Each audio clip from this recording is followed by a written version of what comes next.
This is the June 3rd, 2025 regular meeting of the Chatham County-Savannah Metropolitan Planning Commission.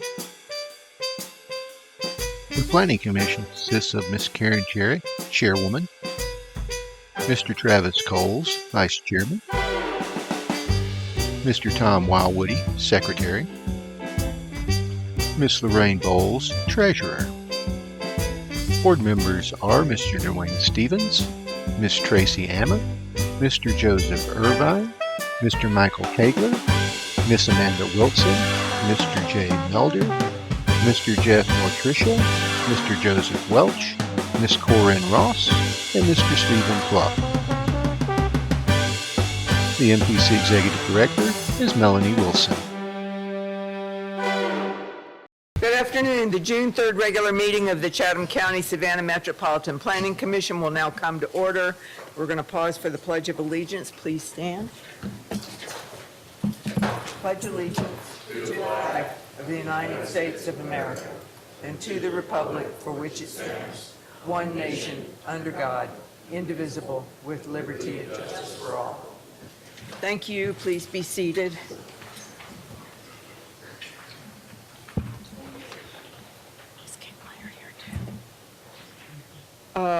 For staff, petitioners, and members of the public who are participating, our procedures will be as follows. The agenda is broken down into several parts. First, notices, proclamations, and acknowledgments. Next, the consent agenda, which consists of items for which the applicant is in agreement with staff recommendations and there are no known objections. This will be followed by regular business, old business, and adjournment. For each agenda item on regular business, the staff will make a presentation. The staff presentation will then be followed by a presentation from the petitioner, should they elect to do so. The petitioner will be allotted a time frame of no more than 20 minutes. The board may then ask questions of the petitioner or staff for clarification. Afterwards, the floor will be open for public comment. If you wish to comment on an item that the board is considering at the time, members of the public that are in person must fill out a speaker card and give it to staff. If you are participating virtually, use the raise your hand feature on your screen. Do not use the feature until the item you want to comment on is being considered. At the appropriate time, you will be recognized and staff will unmute your microphone. At the end of your allotted time, as determined by the chair, your microphone will be muted and the chair will recognize the next speaker. The total public comment time will be less than or equivalent to the petitioner's presentation time. Therefore, for those participating online, it is important that you use the raise your hand feature during the hearing on that item if you want to speak on a petition. Once the floor is closed for public comment on a petition, you will have the Once the floor is closed for public comment on a petition, no additional public speakers will be allowed. If you're not certain you want to speak, still use the raise your hand feature, or if in person, fill out the speaker card. You will have the option to decline when your name is called. After public comment, the petitioner will have the opportunity for rebuttal and then address any additional needed questions by the board. Finally, the board will take action. I did want to acknowledge, thank you for joining us, Alderwoman Lanier. And I am looking for a motion to approve the agenda. Cole's motion to approve the agenda. All in favor? Aye. Any opposed? Okay. Notices, proclamations, and acknowledgments. We did have a personnel committee meeting today, and there were no decisions made. Items requested to be removed from the final agenda: a text amendment, special exceptions, variances to the HPC or HDVR. Is there anyone here who wanted to speak on that item? Okay. 5 Gateway Boulevard and 0 Fort Argyle Road, future land use map amendment from plan development, commercial regional county to commercial regional city. Is there anyone here for that item? 5 Gateway Road, or Gateway Boulevard, 0 Fort Argyle Road, map amendment, request to rezone from PBC to BC. Anyone here for that item? Okay, and finally, 6 Patent Road, special use permit, request for a solid waste transfer station. Okay, thank you. Request for a solid waste transfer station in the IL zoning district. Is there anyone here for Patent Road? Okay, and we do have 312 East 38th Street, a flume amendment from traditional neighborhood to traditional commercial. Is there anyone here for that item? All right, and finally, 312 East 38th Street, map amendment rezone from TN2 to TC1. Anyone here for that item? All right, a motion? Calls motion to remove items 2 through 7 from the final agenda. All in favor? Aye. Any opposed? Okay. Excuse me, if I may, can you also enter the staff reports into the record for those items that you have just moved into consent? Sure, the Thank you. consent agenda items, staff report is entered into the record now. Okay, on the consent agenda, the first item is authorize the executive director, CEO, to execute a contract for a bicycle and pedestrian facility study. We can do all 3 of these together, can't we? Okay. And the next one is authorize the executive director, CEO, to execute a contract for urban flooding dynamic model study phase 2. And the final is the approval of the May 13th MPC meeting minutes. Calls motion to approve the consent agenda. All in favor? Aye. Any opposed? Okay. So our regular business is 418, starting with 4018 Walton Street, variance to a general development plan for a child daycare center.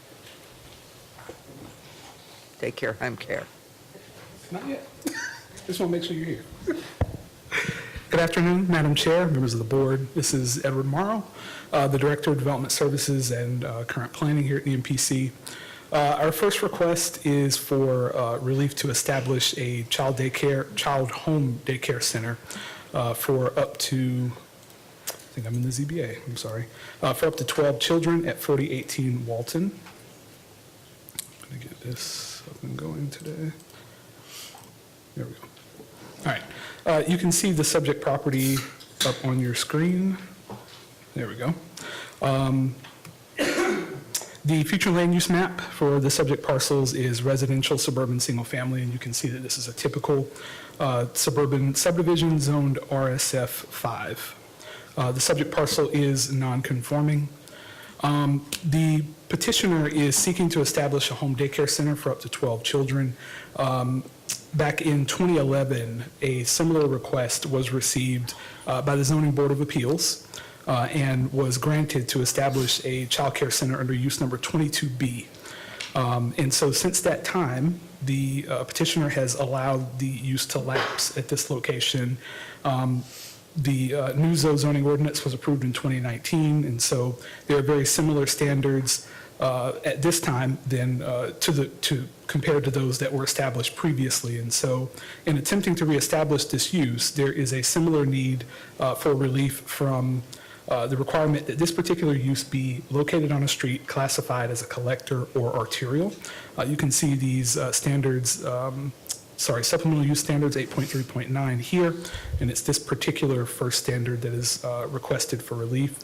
This is actually the petitioner's submittal for the request back in 2011, where she reorganized her home for the purpose of accommodating this use, and this has not changed, so that you can see at one time it was a state licensed facility. Again, she is attempting to establish the exact same use as was approved by the ZBA in 2011. We can see this is at the intersection of Walton and Lloyd Streets. It's a 24-foot street.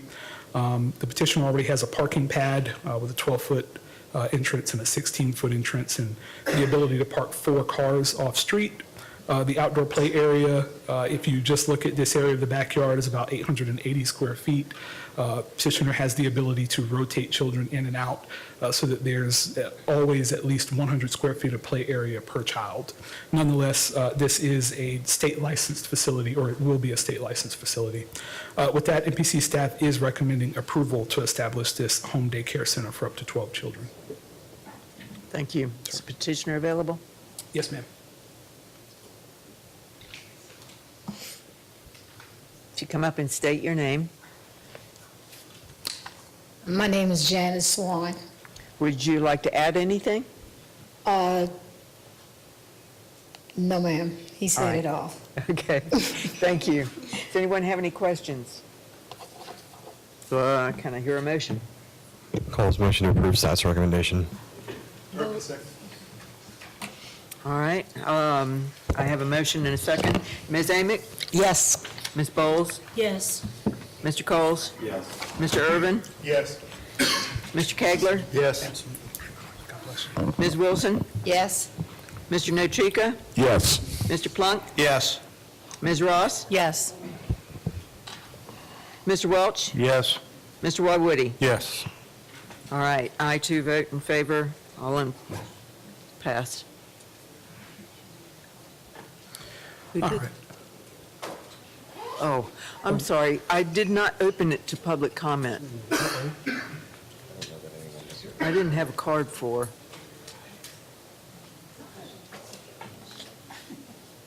Did you want to speak? Did you fill out a comment? She did. It's already approved. Sorry. Good afternoon. My name is Glenda Jones. I am the president of the Liberty City Richfield Southover Community Improvement Association Incorporated. I'm here with Ms. Janice Swan Butts. We as a community, we've spoken about the opening of this daycare and the variance, and we met last night actually, and the community members voted, and we have no objection to the approval that you have given. Thank you so much. Sorry about that. All right, thank you very much. Our next item is 508 East Broughton Street, special use permit to allow for the sale of wine by the glass for on-premises construction in a DN zoning district. Awesome. Thank you, Madam Chair, members of the board. As we have quite a long agenda today, I will do my best to go through these expeditiously. And so I'd like to enter the staff report into the record for this particular request. It's a special use permit at 508 East Broughton Street for permission to for the sale of on-premise consumption of alcohol, particularly in association with a wine specialty shop. We can see that the zoning map currently indicates this is downtown neighborhood, and it is within the traditional commercial, I'm so sorry. Traditional commercial, that's accurate. Traditional commercial future land use. This is consistent. You can see the subject property here on your screen. That would be converted for the proposed use. Again, this is a wine specialty shop that is a family-owned business. In looking at the zoning ordinance regulations to establish this use, this is an issue that we've come across before. Wine specialty shops are a permitted use within the DN zoning district. There are two uses that this request straddles. It's a retail consumption dealer, which actually is in the ordinance by reference directly with a restaurant, and you can see that it would be permitted by right were this in association with a restaurant. So the bar tavern use in particular, where we would normally stick this for all the other things, requires a special use. This will go to City Council for its review and approval. The petitioner is here to describe to you the nature of the use, which is not bar or tavern-like in nature. But with that, MPC staff is recommending approval of this request with one condition, that the use be non-transferable. I'm happy Thank to you. answer any questions. Can we hear from the petitioner? I think it's on the desktop. There you got it. Thank you. Yeah, sure. Good afternoon, members of the commission. My name is John Northup. I'm an attorney with Bowen Falligant here in Savannah, and I'm here today representing Siete Wines, LLC. I appreciate Mr. Morrow's rapid summary of the special use permit that we are seeking. I've got a presentation that's very short, gives a little bit of context and background as to the property, who Siete Wines LLC is, and what we are looking to do with this property and why we're here. So the first slide shows the property location. Again, I don't need to go through that, but generally speaking, this is on the north side of Broughton Street, just east of the intersection with Price. It is next to, for context, it is next to the former maintenance facility for Southern Motors that I'm sure everybody knows about. And I know that, I believe that that will be redeveloped at some point. I've heard rumors, but I'm not involved and I can't speak to it. It was purchased, the property was purchased in March of this year by Siete Wines LLC, and I'll get to them in just a minute. The next slide shows the existing zoning and permitted uses. Again, as Mr. Morrow said, this property is is a downtown neighborhood zoning classification. In the future land use map, it is within the traditional commercial designation, along with the rest of the corridor there along Broughton Street. And again, as Mr. Morrow pointed out, it's a little bit of a hybrid in terms of what we are seeking to do. We are permitted by right under its current zoning to operate what is called a wine specialty shop. And under the Georgia Code, a wine specialty shop is limited to the sale of wine. So you can't sell beer, you can't sell spirits. It is limited to the sale of wine for off-premises consumption. So the general idea is that we'd like to have a shop that sells wine for off-premises consumption, as well as a more of a cafe feel for sale of wine by the glass for on-premises consumption. And that is where the retail consumption dealer classification comes in. We're not really unique in this section of Broughton in terms of wanting this type of a project. Obviously, there are many places along Broughton Street that do serve alcohol by the glass. Probably the closest is Java Burrito, which is just on the northwestern corner, so just a few properties over. So a few words about Siete Wines LLC. Siete Wines is an LLC that has three principals. It's a mother and their two daughters, and I have both of the daughters here with me, Ingrid Lelos and Rachel Goggin. If I can't answer any questions that the commission has, they certainly, hopefully can. They are local Savannah residents, and they purchased the property, as I mentioned, this year with the intent of trying to operate this type of facility out of the property. Part of the reason for that is that their family owns a vineyard, and I think I actually misstated it. It is not called Siete Palomas Winery, that's the name of the label. The vineyard they own in Argentina is called La Paloma Vineyard. And so that you can see a few pictures of both the wine and the three principals of the LLC. The next 2 pages show a kind of a conceptual layout and a few conceptual pictures of what we are looking to do. There really won't be too great a build out of this property. The property has been used as a residence, but it's got great big spaces, and so we think it would be very easily convertible to the type of kind of cafe and retail store that we are looking to do. The wine shop, the retail side of it, would be both to sell wines from their vineyard from Argentina, as well as different wines that they have curated. Again, it would be for sale by the package for off-premises consumption, which is allowed under the wine specialty shop designation that we currently have. The idea here would not be to operate late hours. We probably have very reasonable closing hours, probably 9 p.m. or so. The next slide shows, again, 2 more conceptual pictures of what the kind of the cafe side of the establishment would look like. And you can see that there are a few tables. There's a very small kind of tasting bar in the back. And again, this would be to sell wine by the glass.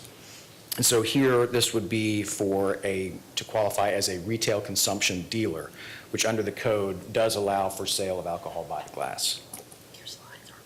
Oh, gosh, I'm so used to them being automatically. Great. Wonderful. Sorry about that. So again, I'll stop for a second. This is the retail side. And then this would be the wine cafe side of the establishment. We have consulted with staff, and obviously we need to obtain certain alcohol licenses to proceed here in addition to getting our zoning. We have been told that we need to apply for both a Class C and a Class D license, and that's something that we will do once we get our zoning approved. We've been told that planning and revenue departments will coordinate that with city council so that hopefully we can limit our appearances before them. And my last slide here just goes over some of the procedural aspects. We filed our application on May 8th. The proper notices were mailed and signs posted. We did speak with the Downtown Neighborhood Association on a few occasions. We had a preliminary discussion on May 1st. There was a concern about the property being used as a commercial property as opposed to its previous use as a residential property might allow it to be more easily converted to a short-term vacation rental in the future.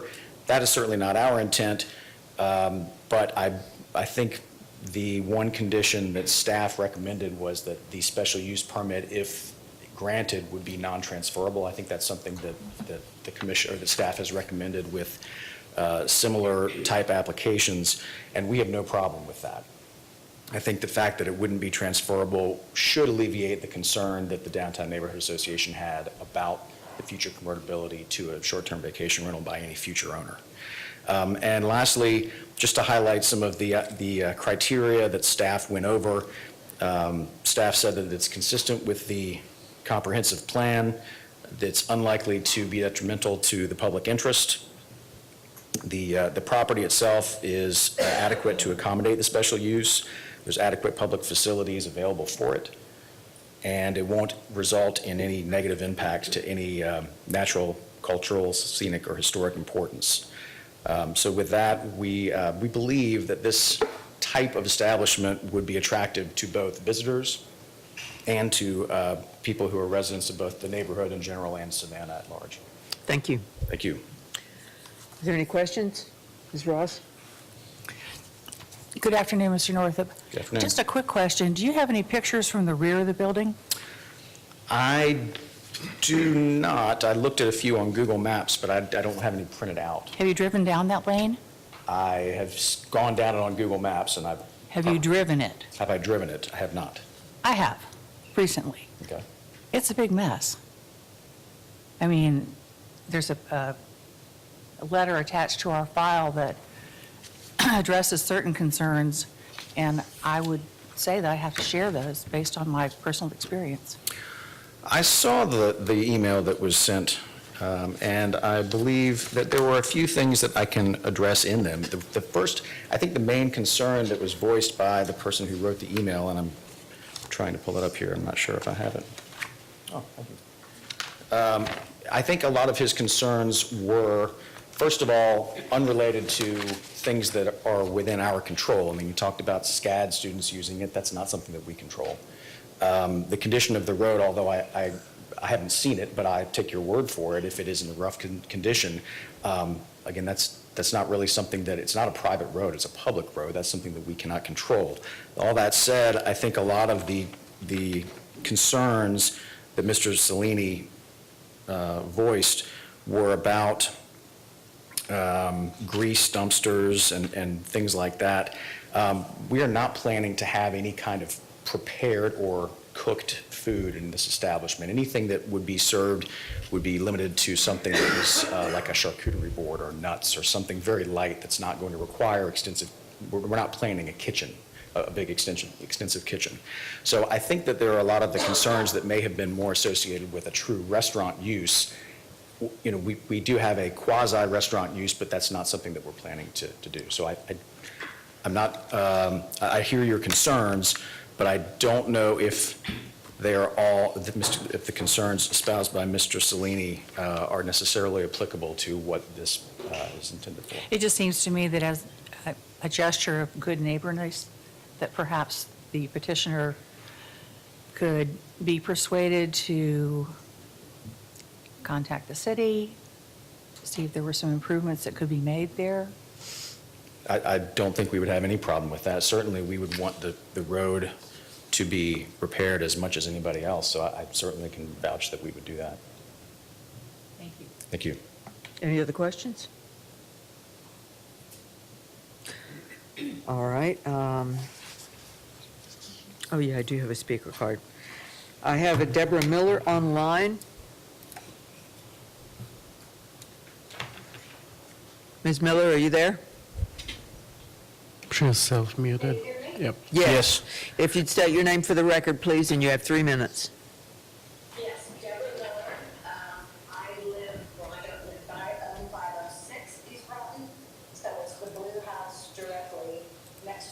pictures. And I do have some questions about the construction that's anticipated and whether the upstairs is going to remain residential or if that's also being converted. Also about parking, because although everyone keeps referencing this as a commercial, it's a mixed-use neighborhood. My home is an Airbnb, as a short-term vacation rental. So parking being taken up, construction going on, all of those kind of things, you know, would be detrimental to that.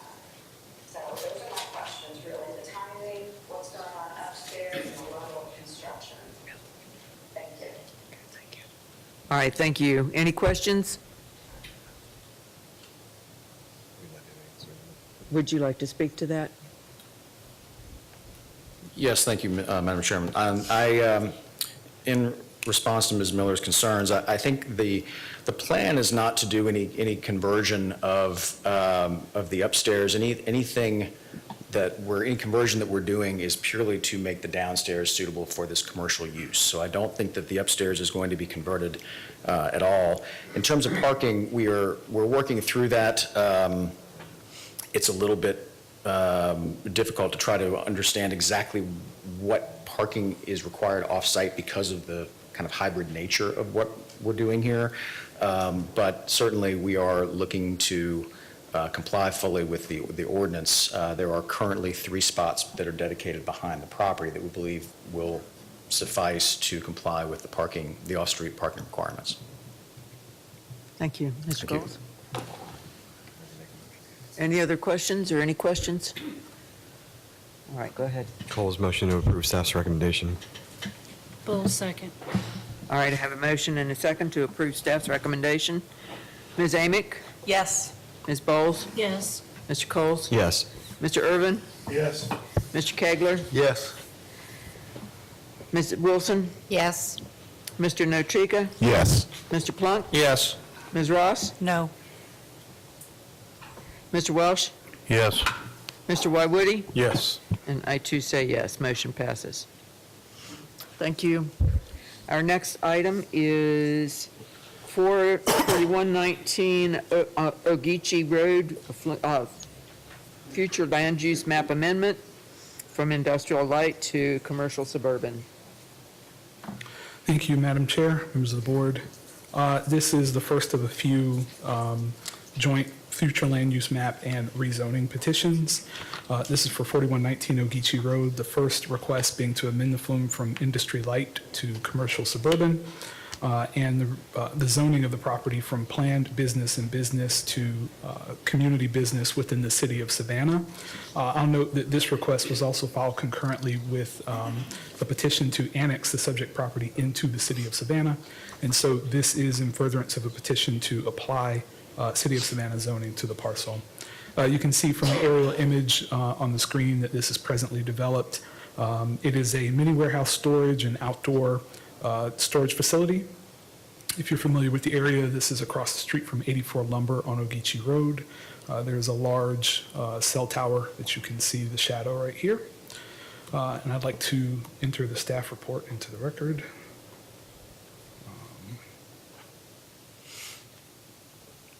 All right.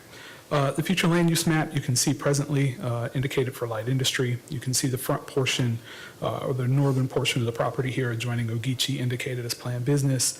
There's a small southern portion that is zoned business. All right. In looking at comp plan consistency, this was again filed concurrently with a request to amend the flume. And so the zoning ordinance requires that the future land use map be consistent with a particular designation. The flume designation that is requested represents, and the zoning designation represent a downzoning of this property, taking it from what is a heavy commercial type usage to more of a community-focused business district with retail and services, as well as some upper story residential uses that would be permitted. Any general commercial or warehousing type use that would be conducted on this property would be required to occur wholly within a building. From this point, With discontinuation of principal use outdoor storage as a permitted use, as you saw, there are some vehicles that are outside that is ancillary storage in association with a principal use mini warehouse storage. So that would be appropriate currently, but things that would represent like a lay-down yard would be inappropriate from this point forward. If this is approved, the site does have 2 curb cuts directly onto Ogeechee. And they are currently unlikely to meet the spacing requirements. If there are any major alterations to the property, it may be required to be brought up to current City of Savannah standards. There are approximately 30 parking spaces, including 4 ADA spaces that are presently available on the property. With that, MPC staff does recommend approval of both the future land use map amendment request and the rezoning request from planned business and business in Chatham County to a city zoning designation of community business. I'm happy to answer any questions. Thanks. Is the applicant here?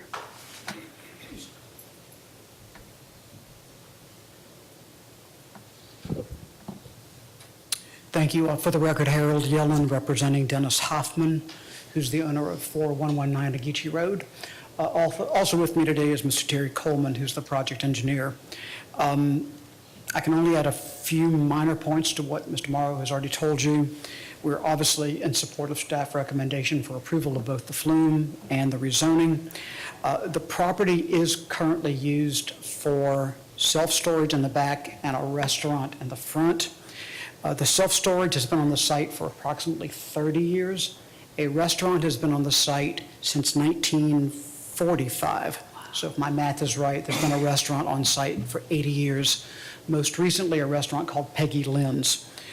When we decided to bring this petition, we chose the city's BC zoning classification for 2 reasons. One, if you look up and down Ogeechee Road, the predominant commercial zoning is BC, with the exception of other properties that are zoned light industrial. And in fact, industrial is directly across the street from us. So the predominant zoning trend, as it were, is BC. Secondly, I did speak to the zoning administrator, and we both agreed that BC is the least intrusive zoning classification that will permit our self-storage and restaurant. As noted by MPC staff, and of course my comments are to both the flume and the zoning petition. With respect to the flume, MPC staff has found that the future land use map will go from industrial light to suburban commercial, and it found with respect to the zoning that a BC district is similar but less intense than those permitted in the current district. So we're very comfortable with the BC zoning classification as our targeted zoning classification. With that, we're happy to answer any questions you may have, and Mr. Coleman behind me is also available for any questions. Thank you. Madam Chairman. Any questions for the applicant? Go ahead, Mr. Kegler. Ms. Yellen, who provides water and sewer for that parcel right now? Who provide, it's a septic tank right now. On well? Yeah, it's, the restaurant is going to be expanded, and there's not sufficient capacity on site for this new restaurant. City water and sewer is less than 100 feet away. Thank you. Any other questions? I have one question. Ma'am. Is it possible to close one or both of those driveways directly onto Ogeechee? I know that you have access to that little easement. The answer is when that restaurant is expanded, we'll be coming back with a site plan. I don't quite know at this stage what that's going to look like. Okay, I'll look for it then. Because we need access to the cell tower, we need access. Understood. There are different uses on site, but that will come back before you. All right, thank you. Any other questions? Do you have a motion? Calls motion to approve staff's recommendation for the flume, right? Are we doing that first? Urban second. Okay, I have a motion for the Yeah. future land use map amendment for approval. Ms. Amick? Yes. Ms. Bowles? Yes. Mr. Coles? Yes. Mr. Urban? Yes. Mr. Kegler? Yes. Ms. Wilson? Yes. Mr. Notrika? Yes. Mr. Plunk? Yes. Ms. Ross? Yes. Mr. Welsh? Yes. Mr. Wydwoody? Yes. I too say yes. Motion passes. Can we go ahead and vote Thank you on very the much. map amendment as well? Yeah, go ahead and move. Cole's motion to approve staff's recommendation for the map amendment. I'll second. All right, I have a motion to approve for the map amendment, and a second. Ms. Amick? Yes. Ms. Bowles? Yes. Mr. Coles? Yes. Mr. Irvin? Yes. Mr. Kegler? Yes. Ms. Wilson? Yes. Mr. Plunk? Yes. Ms. Ross? Yes. Mr. Welsh? Yes. Mr. Wydwoody? Yes. And I too say yes. All right, our next item is 04 Argyle Road, future land use map amendment from commercial regional to residential general. There's also an associated rezoning on the next. Thank you, Madam Chair, members of the board. This is the second combo, future land use map amendment and rezoning request at a parcel currently identified as 0 Fort Argyle Road.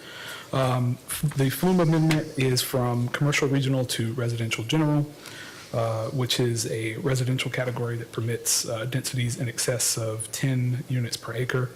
And the rezoning request is from community business to RMF 220, which is the City of Savannah's residential multifamily zoning district that permits all of the residential types in essence. You can see the subject parcel on your screen here. So let me just go ahead and go here. All right, so the future land use map, you can see that this is commercial regional. And it is just behind, I believe we said it was Flacco's Tacos. So that's the use that you're seeing right here. This is just to the rear of that.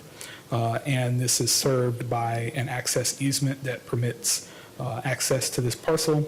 You can see that it is presently zone BC here, surrounded by agriculture just across. This is 95. You see planned business. So kind of a gateway shopping center, regional commercial scenario here. Also, just to show you proximity of the jurisdictions here, in the gray, this is unincorporated Chatham County, and in the yellow, this is the City of Savannah. So this parcel is already presently in the City of Savannah, but you can see that the two are very close here. Also, just for reference, you can see within the RMF2 zoning district, these are all of the residential types that are permitted. So from single-family detached all the way up to apartments. In looking at the submissions from the petitioner, there are an estimated 3.805 acres of upland acreage that are proposed for development. The overall parcel acreage is about 16, but again, development is only proposed on 3.8 acres here. And the petitioner is requesting approval to develop up to about 60 units here. And so for that 3.805 acres, that equates to a density of about 15.7 units per acre. This is the proposed configuration that you can see right here. Staff would make the recommendation that in this board's consideration of this, were approval to be granted, that the approval be associated with this conceptual plan as it goes through the process, so that we would only see the approximately 60 units that are proposed for development, rather than a significantly higher number that might reflect the potential use of the gross density of the site. So, with that, MPC staff does recommend approval of both the future land use map amendment from commercial regional to residential general, and also the rezoning map amendment to permit development in association with the RMF 2-20 zoning district. I'm happy to answer any questions. Thanks. Is the applicant available?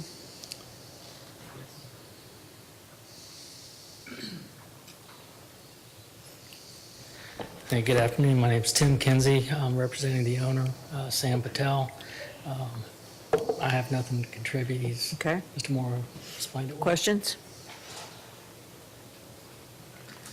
No one to speak? I'm open for a motion. Cole's motion to approve the Flume amendment. Bull second. All right. Motion to approve the Flume amendment. Ms. Amick? Yes. Ms. Bowles? Yes. Mr. Coles? Yes. Mr. Irvin? Yes. Mr. Kegler? Yes. Ms. Wilson? Yes. Mr. Nochika? Yes. Mr. Plunk? Yes. Mr. Welsh? Yes. I too say yes. All right, Cole's motion to approve the map amendment. I have a motion and a second on the map amendment. Ms. Amick? Yes. Ms. Bowles? Yes. Mr. Coles? Yes. Mr. Irvin? Yes. Mr. Kegler? Yes. Ms. Wilson? Yes. Mr. Nochika? Yes. Mr. Plunk? Yes. Mr. Welsh? Yes. All right, I too say yes. Motion passes. Thank you. All right, our next agenda item is 101 East 34th Street Flume Map Amendment, or Flume Amendment, Future Land Use Map Amendment, traditional neighborhood to traditional commercial. All right, Madam Chair, members of the board, this is our third dual request, future land use map amendment and rezoning, filed concurrently at 101 East 34th Street. The first request is to amend the flume from traditional neighborhood to traditional commercial. Just for clarification, these are both mixed-use zoning designations, but also future land use designations. The first being more so mixed use with a slant toward residential, and the traditional commercial being mixed use with a slant more so toward commercial.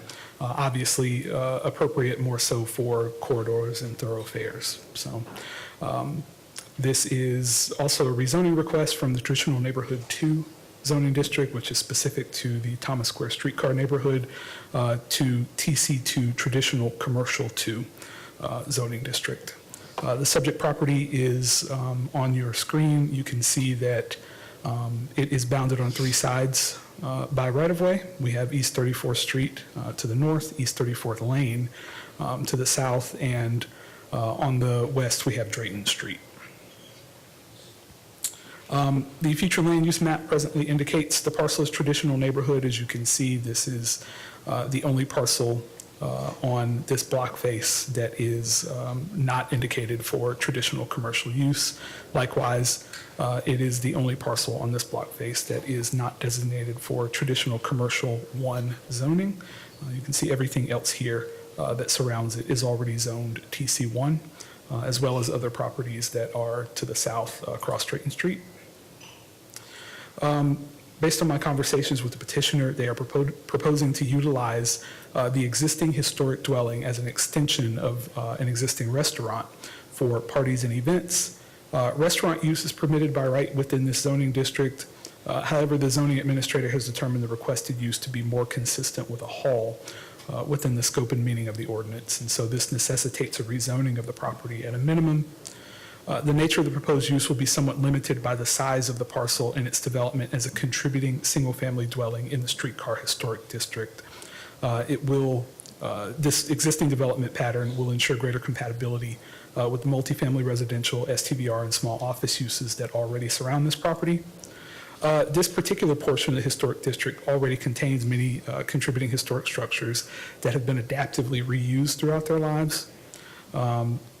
They have been converted for multifamily office uses, small-scale, low-intensity uses that are appropriate in close context of residences.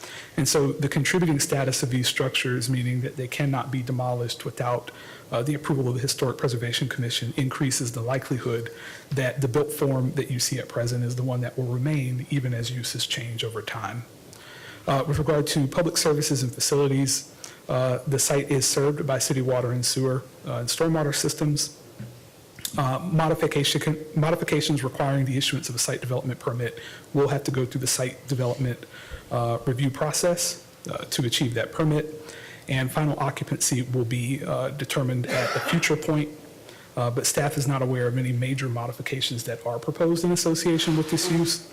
The proposed hall use carries an off-street parking requirement of 1 space per 75 square feet. And so being within the Victorian and streetcar parking district, it is entitled to elimination of the parking requirement for the first 3,000 square feet of a non-residential use. And so if upper story residential use is maintained, the property owner will also be required to provide 1 off-street parking space per dwelling unit, depending upon how it is ultimately developed.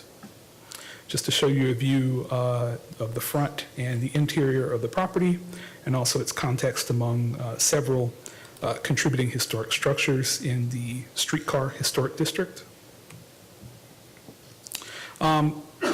In looking at the compatibility, the requested TC2 zoning is incompatible, as it would permit uses more intense than those currently present adjacent to this site, and even on parcels that are already zoned TC. As you saw from the zoning map, there are surrounding parcel zone TC1, and this would place a use intensity, potential use intensity on this parcel greater than that.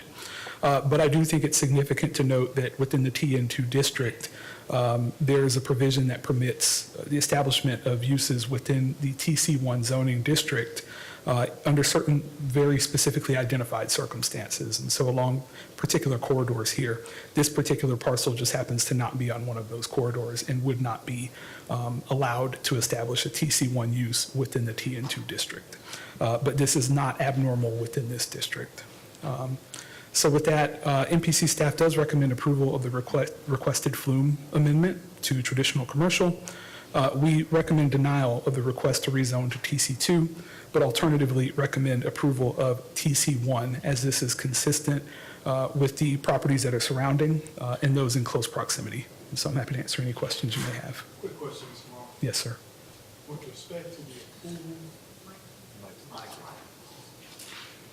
with respect to the approval, I understood what you were saying about the flume actually changing over from traditional neighborhood to traditional commercial.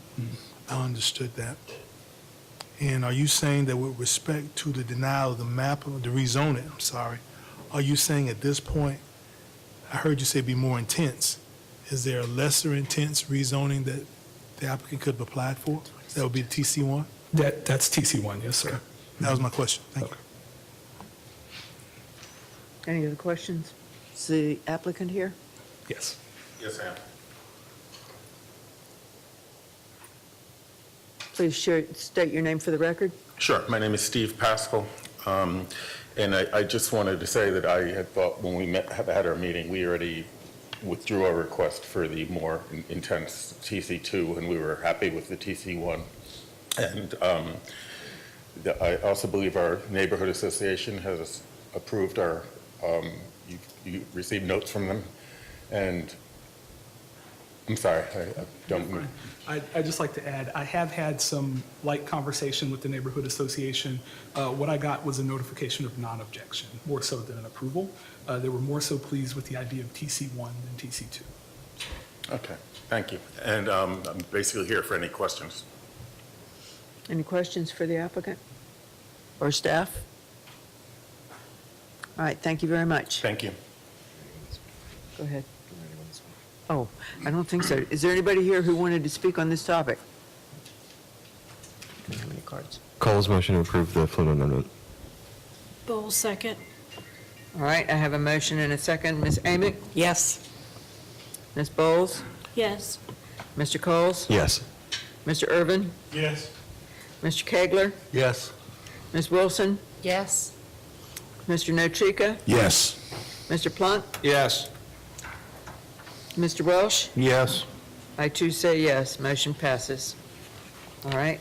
Cole's motion to approve the staff's recommendation for denial of the TN2, but in favor of the TC1. Bowles, second. All right, I have a motion and a second. Ms. Amick? Yes. Ms. Bowles? Yes. Mr. Coles? Yes. Mr. Irvin? Yes. Mr. Kegler? Yes.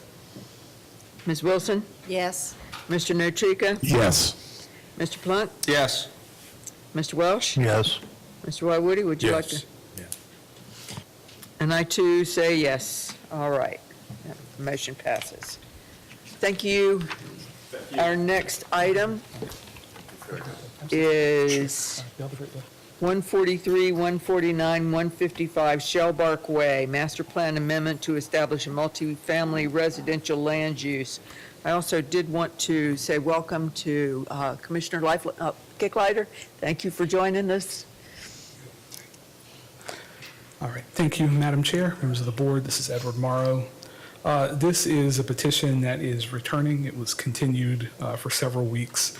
at staff's request, while the petitioner made some revisions, light revisions to the request, and also spoke with the neighborhood in an attempt to come to an agreement on things that might be acceptable to all parties. And so what you see on your screen, these are 3 parcels that are proposed to be, to have their designation changed within the Highlands Business Park specific master plan within Godley Station. This is particularly in the area of Godley Station, referred to as Godley Station North. So you can see that the current designation on the future land use map for these parcels is neighborhood commercial, even areas where this is inconsistent. Also, you see that this is a PD, again, because this area is within Godley Station and specifically governed by the Highlands Business Park specific master plan. And so the petitioner is requesting approval of this amendment to convert 9.8 acres for the purpose of establishing residences consistent with the RMF2 zoning district within the city of Savannah. These would have a gross density of up to 23 dwelling units per acre, resulting in up to 225 dwelling units to be constructed on the parcel. There was not a concept plan that has been submitted or variances that are known to be needed to permit the development. What you see on your screen here are 2 previous versions of this master plan. The current one, what you see is one currently governing master plan, and this is the requested. This is actually a better view. I think it's significant to note that upon its establishment in 2005, the Highlands Park was conceptualized as largely institutional. You can see that this is the original specific master plan for this particular pod within Godley Station, but this was the first time that this institutional use appeared. In looking back in 1996, when we look at this tract, it was originally designated for multifamily residential use, and so that's what we're seeing right here. This is the original Godley Station master plan. When the specific master plan was introduced for this pod, it brought this use about. There was a subsequent amendment in 2015 that was remarkably similar to what we're doing today. You can see that it introduced commercial uses here along Benton and Highlands, and also some residential right here in the center, which has been developed and is currently occupied. Just last year, this commission approved an amendment that permitted an extension of this commercial use to these parcels, and also the tying of the commercial development standards with the BC standards of the city of Savannah. That's what you see here. And so all of those changes are still in place, with the exception that the petitioner is now requesting to build apartments rather than commercial uses on this tract. This was continued simply because it was unclear to staff whether or not this was a request to exceed the global Godley allotment of multifamily residential to be permitted within this. Nonetheless, I'm comfortable saying at this point this will likely be forwarded to City Council so that they can ultimately make a determination, as we are very close to that margin with what was originally approved. I'd like to share with you also there was a similar determination of the existing multifamily developments. This is from 2015. And this was produced by Mr. John Giordano from Thomas & Hutton in an effort to help us understand where multifamily developments were. This is a 2025 exhibit where essentially he came in and compared, this is a previous master plan approval that showed 507 acres of multifamily development were permitted, and the number that he came up with was 403.33 acres, considering the newly proposed master plan amendment. I'd also like to identify Mr. Manny Zed, who was also very diligent in evaluating this area to determine that there were a couple that had been missed, and so he brought our total up to approximately 492 acres. Nonetheless, adding approximately 10 acres to this still brings us just short of the 507 that were initially proposed. So this was an effort, in essence, to resolve this concern that staff had that this board was not approving something that was beyond what City Council had originally intended when the Godley Station Master Plan was approved. So in looking at this, we know that this is an area that is currently experiencing distress. There's a great need and desire for commercial uses. The petitioner has requested to change this, however, because he believes that there is a limited demand for commercial land, and that adding additional residential will help him draw in the commercial development that is desired by the community. Nonetheless, staff was not deaf to the concerns of citizens that the roads, the schools are overcrowded, that there are some issues here. But in looking at this, given that there was previously residential approval and there is currently commercial, the appropriateness of either use, again, this idea of compatibility and appropriateness as opposed to the adequacy of facilities was what we determined to be the issue. The issue of adequacy is usually something that is addressed during the permitting stage, whether we are talking about water and sewer, whether we're talking about right-of-way encroachment permits. Those are things that where there are needed improvements, they are usually negotiated during a permitting process of some sort and have not for some time, at least during my time here, been debated here. They have been discussed. There have been occasionally conditions attached to petitions, but adequacy of facilities is something that is usually handled in permitting. So with that, MPC staff does recommend approval of this master plan amendment, and I'm happy to answer any questions you may have. Thank you. The applicant is here. Yes.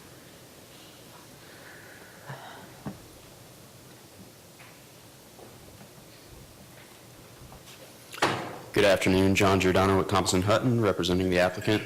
Also have Gary Wiggin here with me. He is the applicant. Should there be any specific questions for him as well? So again, we are here today requesting approval of an amendment to the Highlands Park Master Plan to convert 9.8 acres within the Highlands Park Master Plan at the intersection of Shellbark Way and Benton Boulevard to a multifamily residential use with an allowed density of 23 dwelling units per acre. This is consistent with what the original Godley Station PD was approved, and so at this time we're just asking for approval to just revert back to that original planned use for that area. In 2005, the Highlands Park Master Plan established this whole area as a public institutional office designation, which in listening to the residents is actually largely not in line with what they were requesting. They're requesting different types of uses than what were permitted under that original use. So my client acquired the property in 2014, and at that point, he listened to what the residents were requesting and came back in 2015 with an amendment, and Mr. Morrow spoke to that previously. With that amendment, he did establish a portion as multifamily, but also at that same time established the neighborhood center designation that fronts on, excuse me,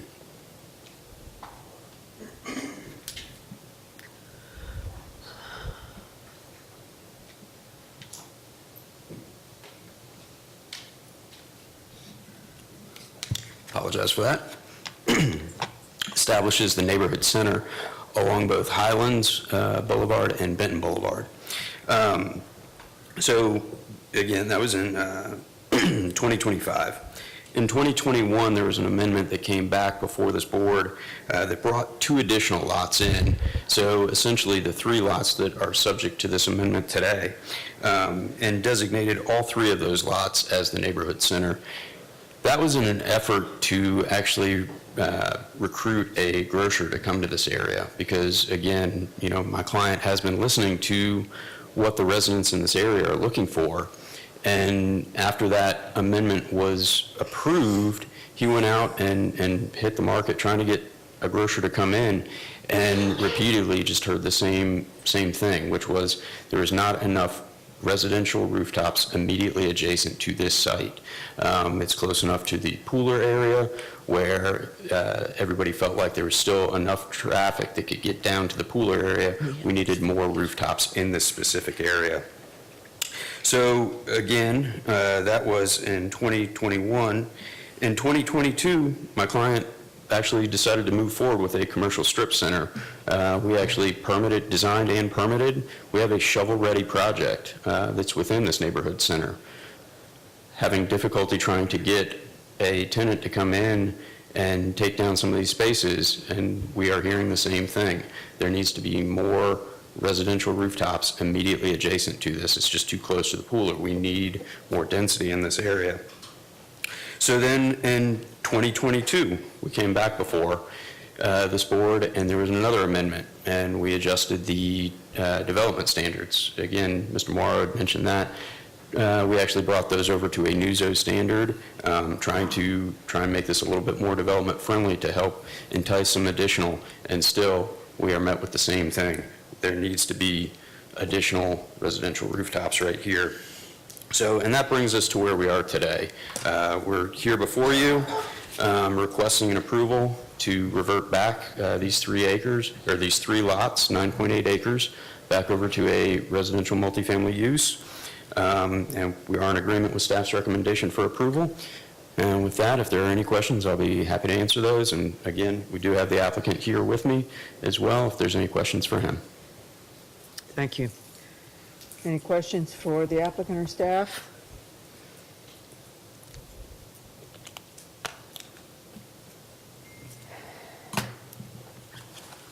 All right, I'll ask one. Do you know how the residents feel about this project at this point in time?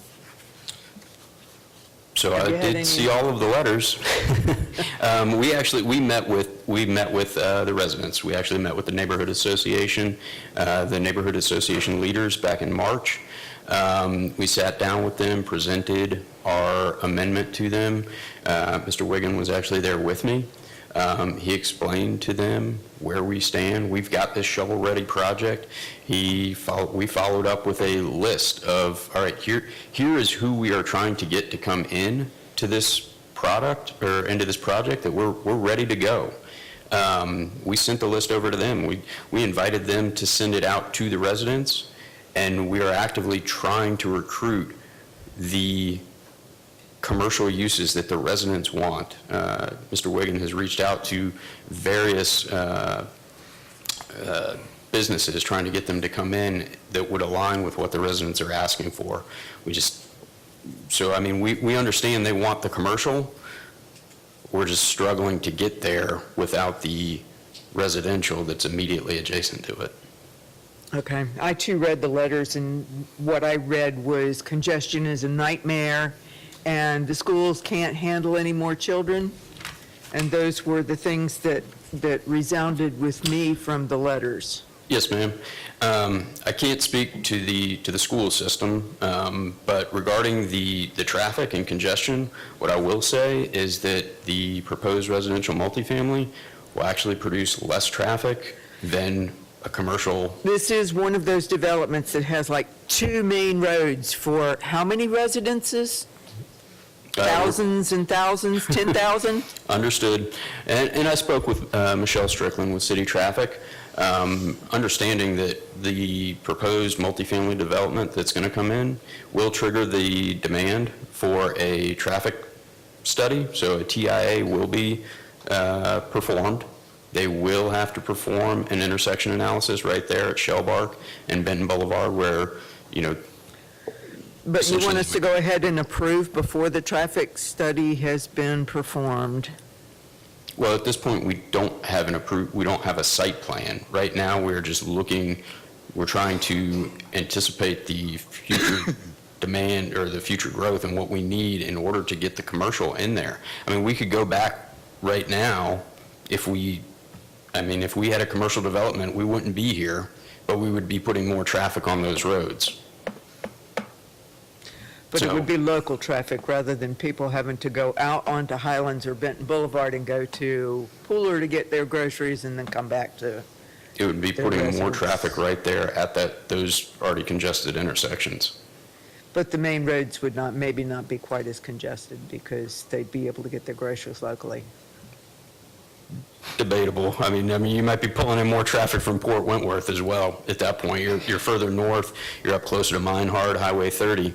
So you could, essentially be pulling in additional traffic. So, Mr. Morrow, we are at the limit for apartments. If we approve this, we're done. It would appear that way, yes, ma'am. Is there anyone else out there who's going to say, wait a minute, my foot was in the door first? Neil McKenzie, I'm thinking of you right now. No, honestly, I'm not sure. I can't say that that's usually the way that this happens. I think developers will get to the sort of last tract and they will realize, oh, we have quote unquote unclaimed density that we can, and so it's the attempt at the last second to recoup units in a place where they weren't necessarily intended to go. I don't know that they know until they get to the end. Okay, thank you. I do have a couple, are there any other questions?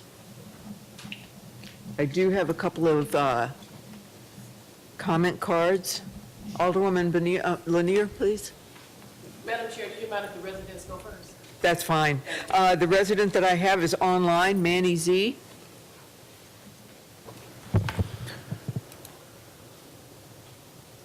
Mr. Z, go ahead. Please state your name for the record and go ahead. My name is Manny Z. I'm a resident of the housing, but I've moved into the area a little bit more than 5 years ago. Can you speak up just a little bit, please? Oh, yes. My name is Manny. I'm a resident of the Highlands neighborhood. I moved into the area a little bit more than 5 years ago. Since then, a lot has changed. It used to be a nice, fine neighborhood. There's been a lot of growth that I've seen both within the neighborhood and the area around us. Currently, what I'm seeing with this petition is just the very, the straw from camel's back on here. Ms. Morrow mentioned that, developers have been trying to scratch the very last bit of property that's available to them now that everything's closing up, right? The PUD has a maximum allowance of 507 acres, and from what I found, we're getting closer to 494. We're trying to fit the very last bit of multifamily residence into the last corner. 2 years ago, Kind of what we do. happening over in the tail end of the Highlands neighborhood, where multifamily was placed into tract and much at angering a lot of the residents here because of this shoehorn in. This is not what we paid into. We're trying to live a life here, and now we're getting just starting into one corner. Mr. Wiggins did meet with myself and other members of the Highland Neighborhood Association, and did present this plan. The only thing is, there was a difference to what was really presented to what is being shown now. The petitioner is saying that they would like to offer 5 acres to a soccer field. There are no plans for that soccer field. It's just cutting down trees. There's no building. There's no amenities. No lights. No irrigation. How are kids supposed to play out there when it's just weeds? And this is supposed to be better for us. And finally, he stated that Congress had requested that there be more residents in that area to bring more stores or whatever around commerce. I didn't see how 200 more people in an apartment complex is going to suddenly make that area viable. What's next? What amount of residents do we need for there to be commerce be brought to us? This is just another thing where I'm trying to make cash, and we live here. We're going to live here for a lot more years. Mr. Wiggins is just going to make cash. Thank you. I got a card for Carolina. I cannot read your last. me. Okay, come up please and state your name for the record. It's Carolina Braunschweig. I was not prepared to speak to this issue. However, I have worked at the Godley Station School for the last 3 years, and I can tell you very quickly that traffic congestion is dangerous, especially during school and commuting hours. It's insane, the congestion on the roads. And secondly, I think Godley added 600 classroom spaces over this last year. It's not enough. The school is overcrowded and does not have capacity for more. Thank you. All right, Alderwoman Lanier.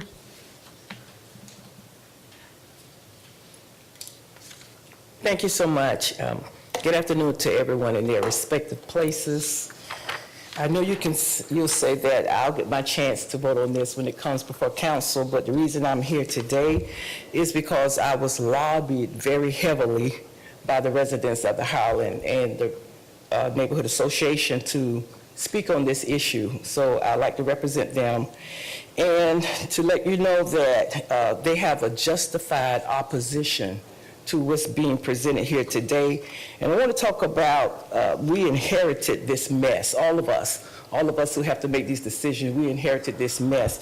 And I want to mention that as a young public administrator back in the 90s and the 2000s, I watched them. I didn't have any power, any influence. I was just a peon, but I was in public works and engineering, and I watched them as they acquired this property and as they annexed all of this property. But from being a public administrator, what I did realize that they were not doing the due diligence or going and putting in the proper infrastructure in place to accommodate the growth of the residents. I think we were focused for so many years on industry and moving of the traffic that we didn't focus on the residents and their need. So here we are now. The first district is the only district in the city of Savannah that grew in the last decade. We had to give up 7,000 some people from the first district, and most of that growth happened out in the area of the Highlands.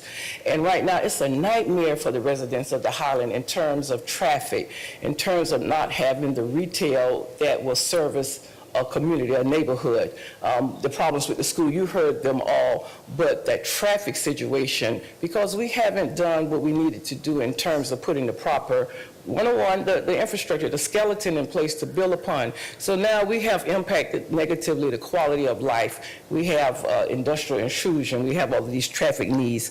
And the residents, they are suffering from what has happened. So we don't need to continue to put the cart before the horse. Now, I'm supporting and proposing some monies in the SPLOST that was created for these issues in 1985 to be able to solve some of the traffic and the infrastructure problems, but we haven't done that yet. Now, the good news is next year we'll have an opportunity to do a comprehensive look at the master plan. We haven't done that, and the further these neighborhoods are away from the city core, the less intricate planning that we have in place, the less place making that we have in place, that we're going to consider people's quality of life. So we haven't done that, and this is a new organization. I encouraged them to organize on last year, and they've done that so they could speak collectively, but they haven't had the opportunity to meet with different agencies to do that resident-driven, citizen-driven planning.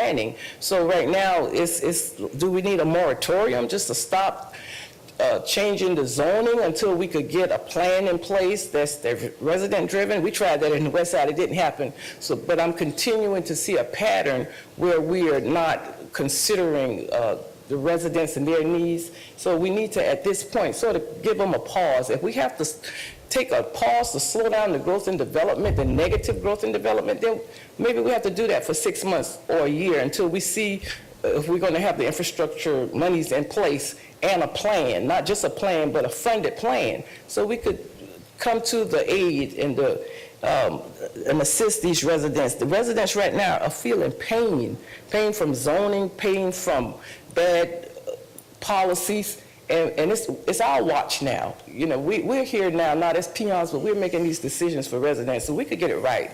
We could kind of slow it down and sort of put our priority back on the citizens, the stakeholders, the stockholders of these different incorporations like the City of Savannah, the MPC. We need to take into consideration what our residents need. So right now, I think what we need to do is slow this down, take an opportunity when it comes up next year in the spring, hopefully, to look at our comprehensive plan so we could look a little closer at this new growth. Now, the 5th district may give us a run for our money next year with all of that growth, but we have to look at all of these areas, all of the residents that have been here, all of the residents that are moving here, so we could put the plans in place that's going to positively impact the residents' quality of life. So I know this will come before council and we'll get our chance to vote on it, but I did need to show up here today to speak on behalf of the residents, so thank you all very much. Thank you. Any questions for Alderwoman? Ms. Wilson? Ms. Wilson? You, go ahead. Just the question that I had is I feel like we have these kind of competing needs. One is that we want a grocer there, we want retail, we want some commercial developed, and we're hearing from the developers that they can't bring people in without getting more roofs, more beds there. And it's kind of a question for both. Like, is there any documentation from the developer side where we've gotten Publix or Kroger or anyone saying, if you get X number more units, we'll build a grocery store here? Or is it more of a reason to get more roofs without an actual specific number to get in? And for you, Ms. Lanier, like, I understand the traffic is terrible out there. My mom doesn't live too far from there, and sometimes I have to go Jimmy Deloach to get to my mom's place, and it's a nightmare. What is the most important thing? Is it getting the grocery in there? Is it getting the roads and the infrastructure improved there? Is it getting the schools up to date? Because those are all kind of three different prongs that don't necessarily fall on the developer. I mean, they're all important, but I'm hearing a need for the commercial, but not wanting the beds to bring the commercial in. And I'm hearing from the developer that they need the beds to bring the commercial in. So I just feel like, I mean, we've already continued this once, so I feel like we need to come to a decision at some point. But I'm just trying to get a pulse from the community. What is the priority? Is it getting the grocery there? And if so, are they willing to sacrifice by allowing this rezoning? Or is it just absolutely not, we don't want anything there because it'll just increase traffic? It is a catch-22, and like I said, we inherited this, but no, they're not against the growth. But they want smart growth. They want to be more involved in the growth and the planning. But I think the biggest issue is the infrastructure, the traffic and the roads. And with that and a good plan and some partnerships, some stakeholders sitting at the table together talking, I think we could work it out. But right now, we are going at a very rapid pace in the same direction of changing the zoning. It's almost like piecemealing at this point, changing the zoning as the requests come in. And are we really adhering to resident-driven, a healthy plan for a vibrant community? And I think we need to put a little bit more emphasis there. But the infrastructure right now is the biggest issue, which is not per se, an issue for you all, but it's for all of us. But so do we continue to put the congestion there that's going to worsen the quality of life before we get a handle on a good funded plan? So we're at the verge now, I do believe, of having that in place, but it's not there yet. But we're continuing to do what we've been doing, so we're going to get the same results. Thank you. Alderwoman Joe Welch. Yes, sir. Would you agree, though, that, commercial brings a lot more traffic because you're open early in the morning to the night than residential for that area? The residents actually had that conversation at one of their meetings with some developers, and it was like, I think it was your chair that said it would be local traffic, like the people that live there.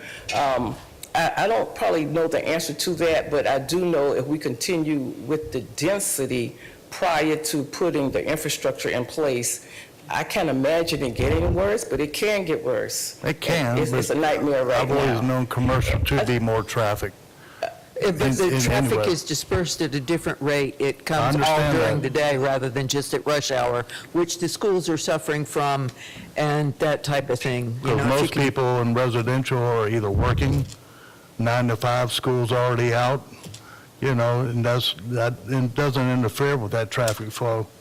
Most people in apartments or homes They are versus crying out commercial. for the retail. They're crying out Yeah. for the retail, but I don't know if the retail need to go in prior to the roads. And that's probably a city of Savannah problem, and we're trying to get it worked out. Thank you. Ms. Wilson? Yes, so, Ms. Burnetta, yes, I understand that, that this master development plan was, originated a long time ago, but as we know, that area has changed so much, and I'm sure you hear from your constituents, how it's changed. So I think, as to your point about, how that area has changed, I think the need for the different pods need to look different instead of, just going back on what the original master plan was. you have actual real people now living out there and experiencing what they need. And what they're saying that they need is commercial. They need a sandwich shop. They need for those roads to not be so congested. And we're hearing this in other, like you said, in the 5th district. We're hearing this in all kinds of different districts around Chatham County. And one thing that I would like to say for public record is I would love to see the city and the MPC and the county work to develop an adequate public facility ordinance where the APFOs, where basically it doesn't stop development, it just slows development down so that public facilities can catch up with the rate of development. And I think that that is something that we are seeing all over the county. And I think that an APFOs would be very beneficial for your district and also for the 5th district. But the roads out there are a mess, and I think that there's money coming in from the city to do improvements, but that's not for 5 years down the road. And it is a mess back, for years and years and years. And how much more are we going to put on these residents out there to continue dealing with that? And I'm sorry, I didn't have a question for you. Thank you for that. I'm sorry, I just wanted to look at you. I just wanted to look at you. I learned something, thank you, because that APFO that I'm not familiar with, I'm going to look that up because I think that would be a good tool. We need to look at that, but I do want to say that I spoke to some administrators at the school, and the area when founded was a middle-class area, and they're finding out that they're quickly seeing the economic level drop. The school have more children now that qualify for the low income, so they're gauging that. And so I don't know what in this bad planning impact that economic piece, but they're seeing it at the school level. I just want to mention that. Thank you. Just a minute. I kind of wanted to speak to the general plan of development. And, one of the concerns that I have is the fact that we seem to have these developments coming in with major roadways going into the development and then little pods being built off of them so that they have to come back out to Benton or to Highland, and that's the reason these roads are so congested. There's no connectivity like there is in downtown Savannah. When Mr. Oglethorpe put this plan together, he connected all of the roads. You can get anywhere in the city by going a different way. There's a lot of different ways to get to any one place.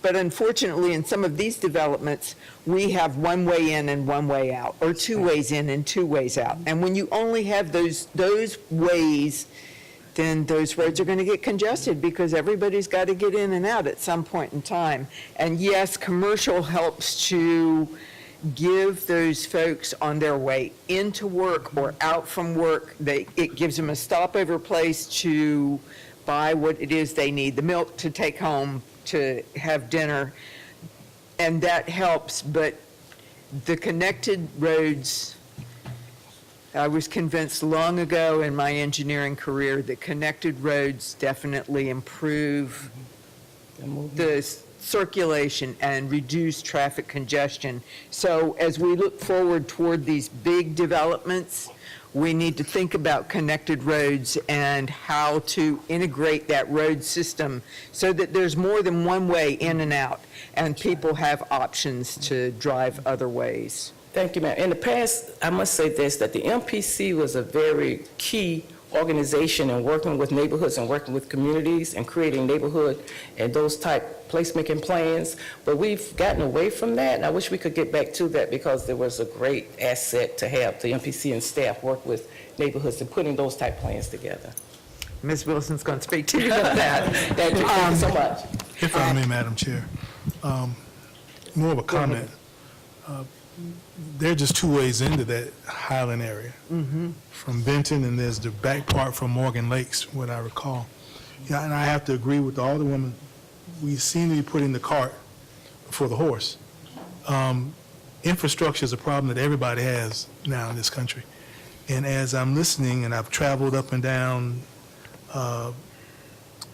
Jimmy DeLoach, I've traveled up and down Highlands.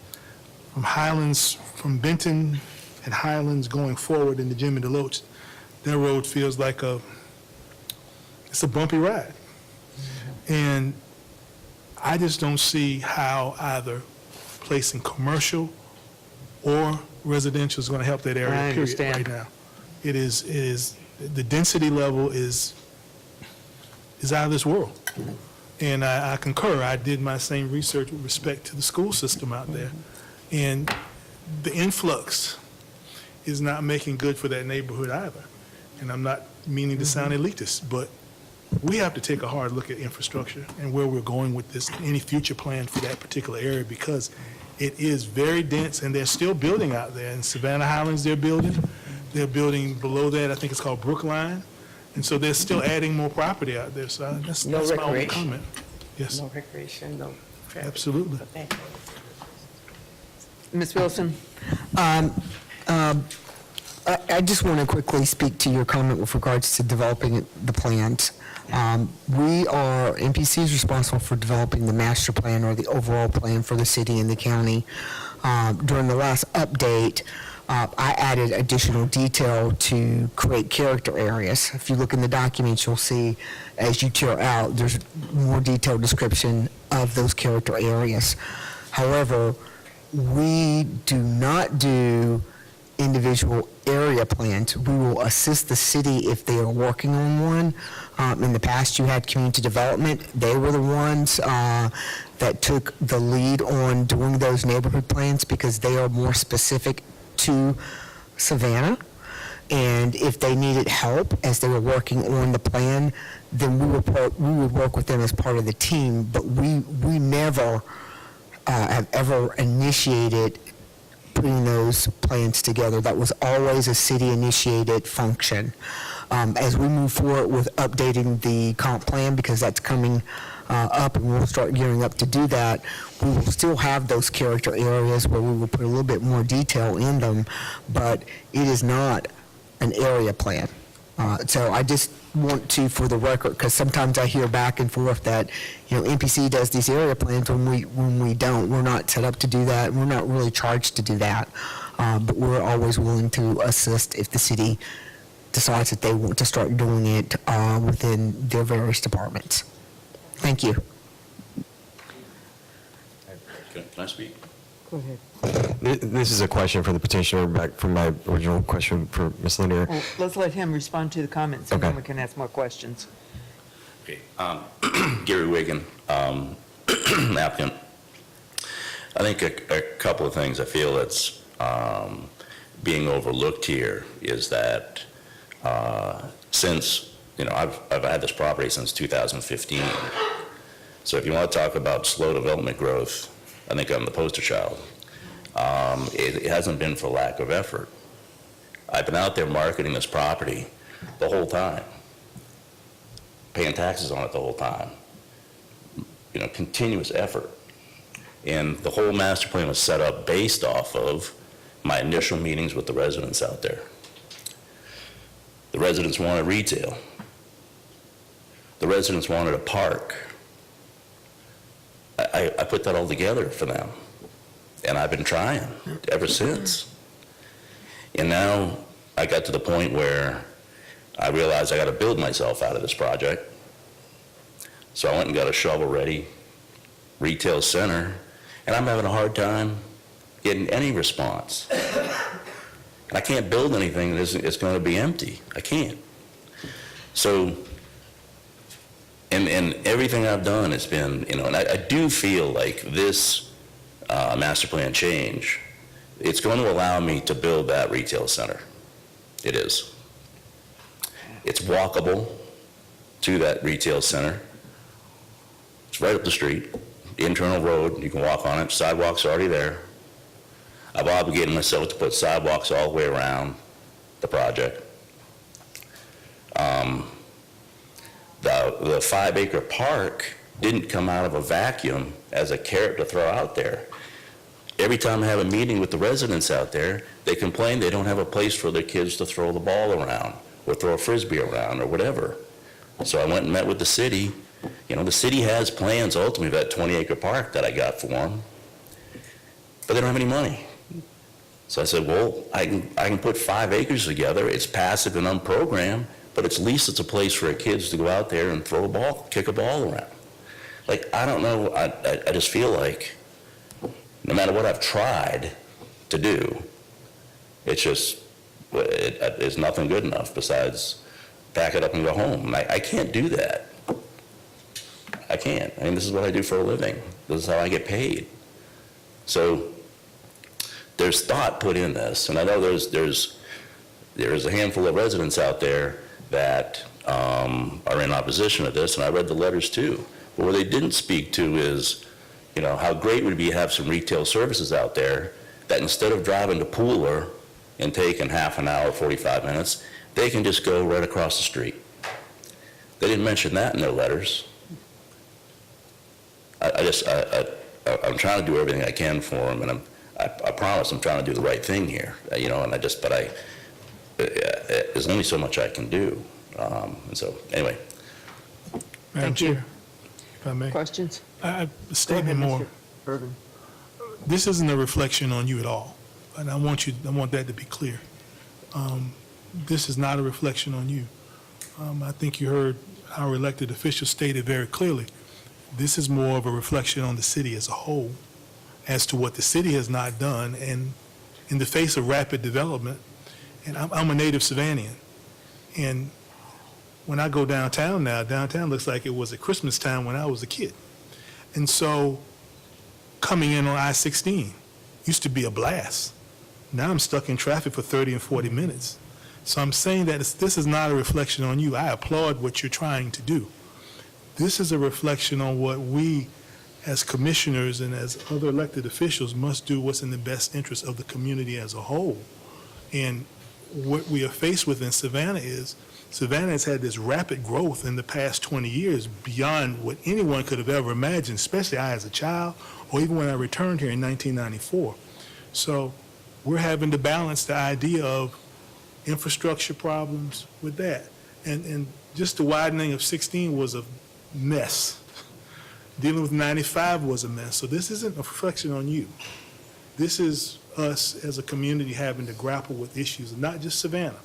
I hear this from other persons throughout the country in similar sized cities and larger, grappling with infrastructure. How do we balance the two? And that's the problem. It's not you. That's the problem.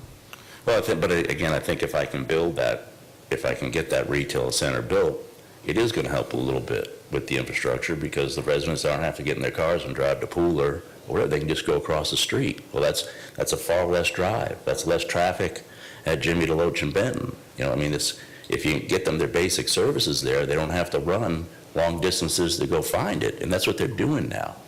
So I think this will help alleviate that. And also, this project, it's walkable to those same services. So again, I really do think it's going to be a benefit to the residents out there overall. I think we're saying the same thing, that it will benefit, but how do we go about doing it responsibly for growth? When I'm riding Jimmy DeLoach, when I'm riding Benton Boulevard between, Highlands between Benton and Jimmy DeLoach, that narrow strip gets backed up in a heartbeat, and that building looks like a storage facility over there now. And so that's low traffic, low impact. It looks like they're also building some apartments over there as well. So my question becomes from a standpoint of that one way in, one way out. What happens if it's an emergency? What happens if it happens during rush hour? What happens if we have a storm? It's that one way in, one way out, even coming from Jimmy DeLoach off of 17 at 16 coming through Morgan Lakes. That's a very narrow, very constricted place to ride through. My concern boils back to that, and we're still building. I think, as I said, Brookline is being built out there. There's some townhomes being built there, more development at Savannah Highlands. How do we manage it? Even at the Parkers over there, there's a congestion point. That's just the Parkers. Here's a congestion point of getting out to get back onto Highland to get out there. You've got to sit there and play cards. The same thing getting onto Benton. That's my concern over in that area. And that road is so narrow that my concern is it's going to not only build congestion, it's going to create a complete cluster with the congestion over there for residents there, regardless of whether they're going there or not. If you left me to my own devices, you've got is a Mirror Lakes, a Morgan Lakes, it's not Morgan Lakes. There's a huge apartment complex somewhere along that strip right off of Highland that sits there, and it's virtually impossible. I mean, those guys coming and going constantly. So my concern is doing it responsibly. Again, I agree with you. I would love to see retail over in that area. I would love to see more residential in that area. But those roads, one way in, one way out, and that's my concern, as I look at it. And if you go down the other way toward Minehart, same sort of issue. And you take Minehart to 30 to Port Wentworth, and you get that congestion. And I would hate to see that level of congestion that's on going from Port Wentworth into Rankin on that same side. And I can see it happening very quickly at the rate at which they're building. So that's my only statement. But we're on the same page. Thank you, Mr. Irvin. Mr. Coles, and then Ms. Amy. So two things. One, I kind of alluded to this earlier. I think that if you're going to use the argument that retail won't come in unless there's a certain number of roofs, that should be included in the petition so there's some evidence there to say, this is why we need this. That way there's justification and we understand that that's the push. That aside, I agree with the need for infrastructure, and I've said this at previous meetings as well. We can ask the developers to slow development. We can ask them to contribute to impact fees or anything like that. At the end of the day, the infrastructure is up to the municipalities and the state, and in certain cases, the feds. I don't know that us not approving this means that they're going to move any quicker on doing the roads, whether we approve it or not. The infrastructure issue, as has been said, is a problem across the country. And I don't know that the developer in this case bears the weight of that on their shoulders. I think this is another thing that keeps going back to the city, and if for nothing else but to send it to the city with a recommendation so that it can be discussed at that level with Ms. Lanier and the other council members. I think that, I get it. I get the infrastructure is an issue. I get that the roads are narrow. That's something that the city has got to address, and I don't know that that is necessarily something that the developer should be penalized for. Thank you. And as just to speak to, I don't build grocery stores, so I was going out to the market and going out to grocers, individually, and going to their development teams and stuff. They don't let you behind the curtain to give you the numbers of their thresholds, but they're that 1 3-5 mile radius, and this wasn't making it. It wasn't making it at all.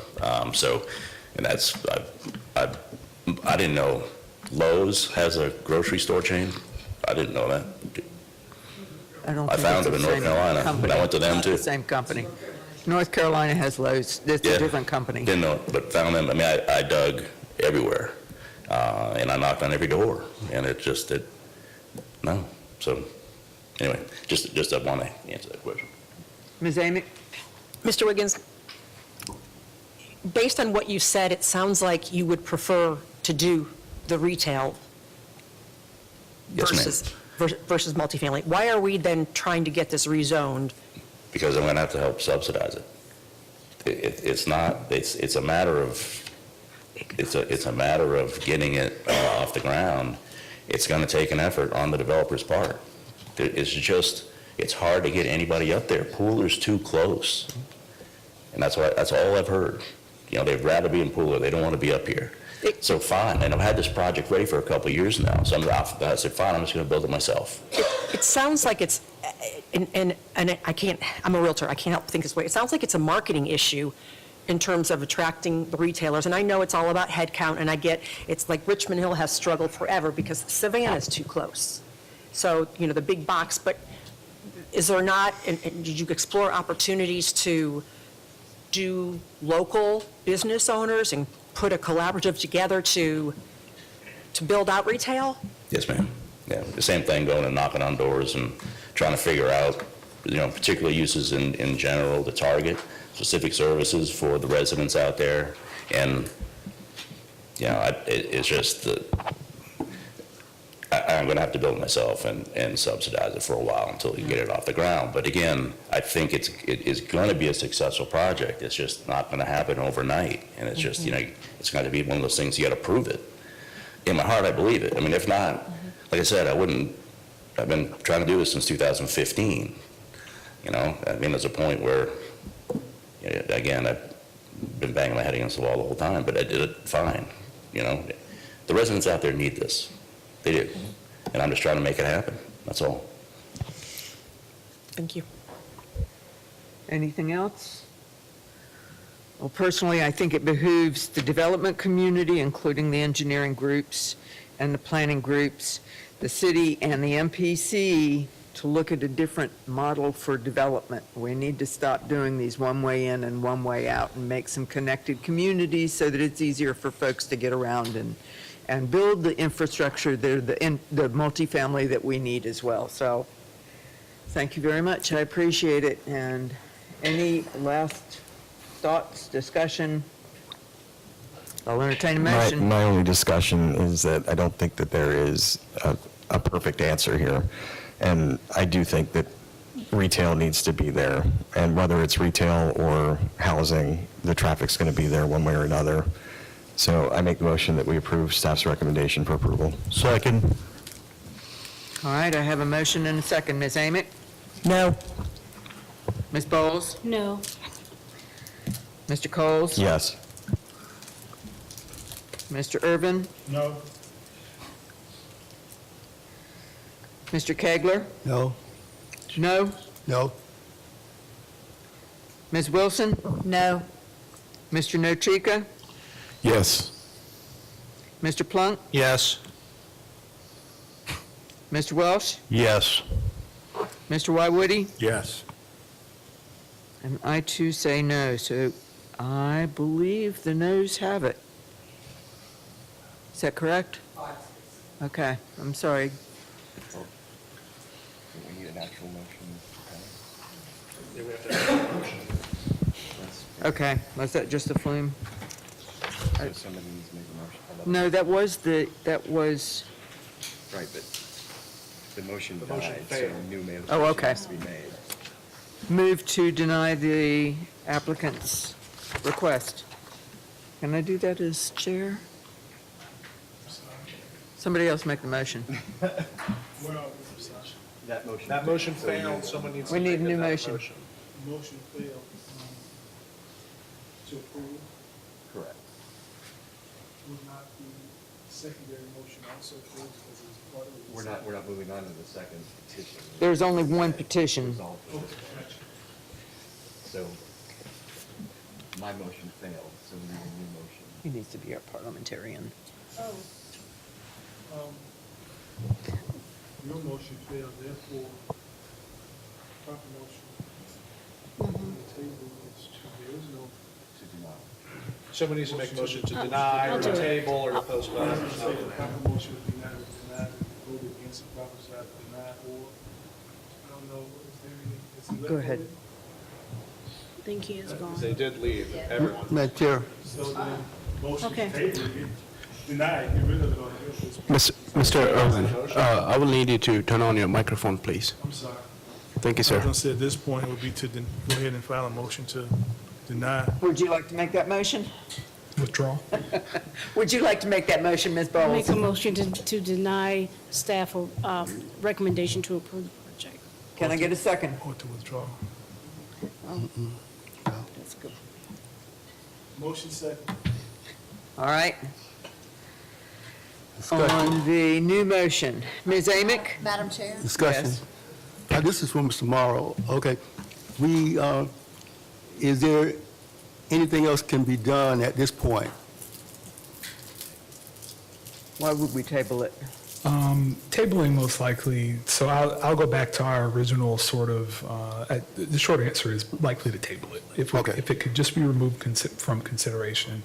But the original staff push was really for just a collective sort of revision of Godly in order to update a lot of these standards and to do what I'll say a revision for completeness at this point. Yeah.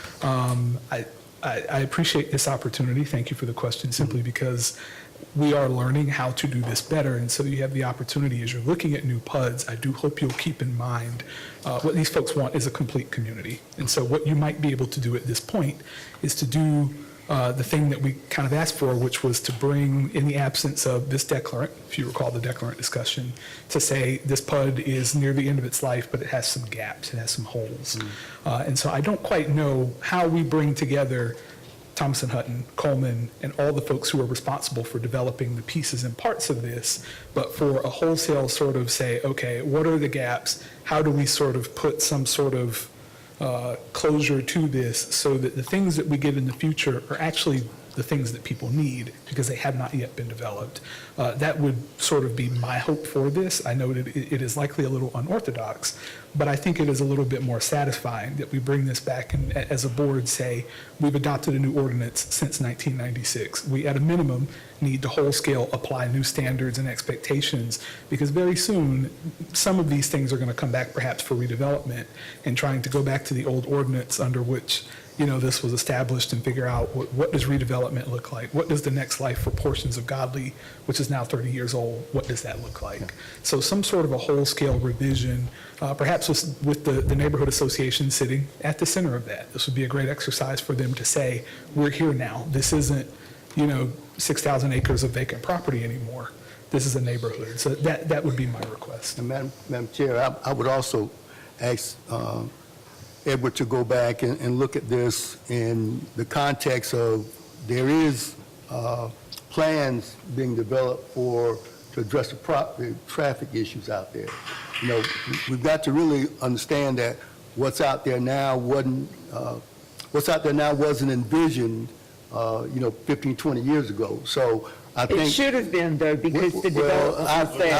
I would beg to differ. I would say that as neighborhoods, as parts of the city and the county, as they develop, I think it's an opportunity for us to go back and relook at it and maybe come back because the residents they want amenities, they want and Understood. So we're denying it right now. I don't think is the right approach. I think we need to let staff go back and bring us some different alternatives in order to get, to accommodate those All right, residents we out did there. not get a second on that motion, did Let we? me Stop quickly. That was It one of was, the it reasons- was motioned and seconded. Wait a minute. One person at a time, please. You'd like to withdraw your second? In order to continue in the vein that Mr. K. All right, I guess- you're as close as I've got to a parliamentarian. My question, and I apologize, I was sitting there drafting an order to go to a judge on my phone. This would be if I were sitting in your chair, which is why I asked, was the applicant still here? I think the appropriate question would have been for the applicant whether he desired to continue this or not. And seeing that we are at a point, and I heard the motion to deny, if it's withdrawn, the appropriate one would be for us to table it and then bring it back. Now, length of time for tabling it, you're gonna get in good. Because I think that would be the way I would prefer doing it as opposed to denying it, then he would have to come back and resubmit and pay more money. I think it's wrong. Understood. To the guy. And that way the stakeholders can come together and have a discussion. I don't think we're ever going to come to a consensus, but I think I think having I don't think anything's going to change. I think that what it will do is give everyone an opportunity to have the discussion, including bringing the city. Yes. The city needs to be involved in this discussion as well. And I heard what Mr. Kegler said, I'm going on, that there are discussions now to do it, so I think maybe that needs to be brought to the fore. Madam Chair, I see your I'm sorry? I see your chair back, since I've been running my mouth. So we have no motion on the floor, is that correct? That is correct, the motion was withdrawn. Okay. Is the applicant willing to table this item until we can have an opportunity to speak with the neighborhood and possibly see how we can better In the city. in the city serve the neighbors, and we can go ahead and just deny it straight up. I mean, I've been trying to talk to them for years. I don't see where their mind is set, and I just don't. I think I'd just rather try to move forward. I don't know how it'd help me. I really don't. Are you talking about the neighborhood association? When Yeah. you say their minds are made up, you're talking about the neighborhood association? Yes, ma'am. Yes, I've met with them Okay. several times over the years. No, I think to your point, I don't want to take the words out of your, but to convene a larger group, not just the association, but the city, MPC, all the people who are in power to make a decision about Or how do we to- move forward with development. To in an discuss area decisions. That's so congested, so that the people who make decisions are at the table. And say, even if you do a special event where decisions are made, at least we know how to go forward, and you would know how to go forward if we table this for that discussion, the larger discussion. Into that? When would this, I mean, it could be, who knows when, right? I'd say the next meeting. But we have to have it, we'd have to have So we're it not this set up in tabling, between. we're rescheduling, Yes. postponing. I like Mr. Yeah, I think- Gagler's idea, but I'd like to have it postponed the next meeting and I have think we him a need that chance. advisement from staff. Yeah, I was just going to say, one of the challenges of doing this is that, I think, is that you're dealing with the timing of it being a little late for the next meeting, and the parties that have to or should be part of the discussion, you're not going to get everybody together in 30 days. It's at minimum a 60-day postponement, because I also have to get the MPO policy board together, because you're dealing with a GDOT road. And I'm dealing with where does that fit on the GDOT schedule? I don't know that right now, but that's something that we will look at with regards to having it moved up based on the timing of this project. So there's a bunch of moving parts that go with this, but the next meeting is not going to be soon enough. It has to be at least 60 days, if not 90 days, but at least at a minimum 60 days. I appreciate it, but I think I'm going to go to council. Okay. Well, we still need a motion from this board. Yep.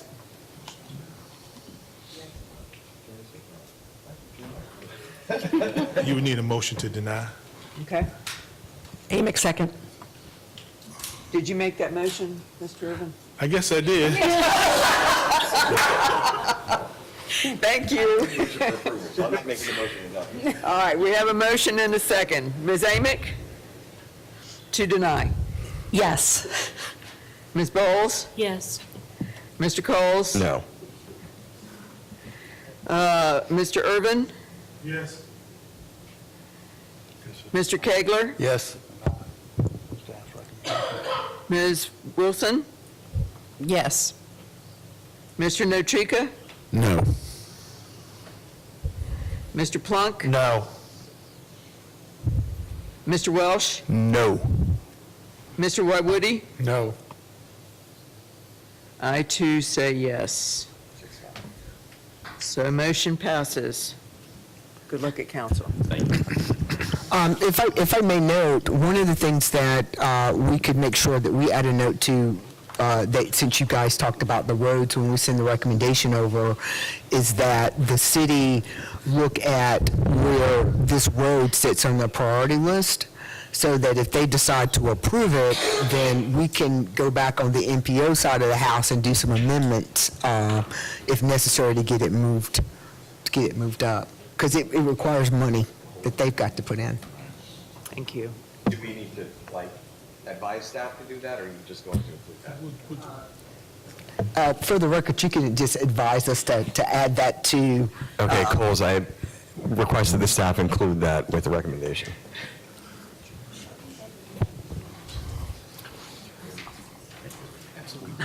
like time. It's going to work out. I don't know He's going to take it to council.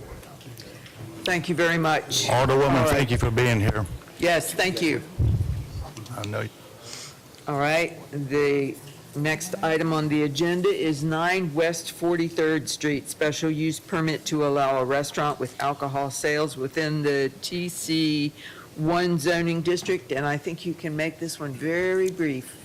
Thank you, Madam Chair, members of the board. This is a request at 9 West 43rd Street for the reestablishment of accessory alcohol sales in association with a restaurant. It's a request that was previously approved by this board and city council. And so there is a new user that is proposed to go into this location. We can see that the future land use map is traditional commercial. And the zoning of the property is TC1, which is consistent. We can see that this is occurring within a contributing historic structure here. Staff is unaware of any significant modifications of the property. So with that, we do recommend approval of this request. Would the applicant like to come forward?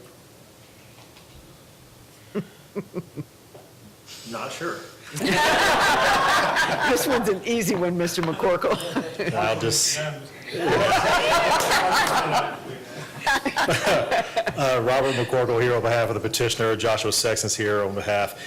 These conditional use permits for restaurants with alcohol sales in Mid-City all get tied with this special use permit as non-transferable, which means every time a building changes a tenant, they have to come back in front and get a new permit. And so that's what we're here for today. My client had a neighborhood meeting. There were no issues. We support staff's recommendation for approval. Thank you. Any discussion, any questions? No public comment? Cole's motion to approve staff's recommendation. Jeff Nadrika, second. All right, I have a motion and a second to approve staff's comments or staff's suggestion. Ms. Amick? Yes. Ms. Bowles? Yes. Mr. Coles? Yes. Mr. Irvin?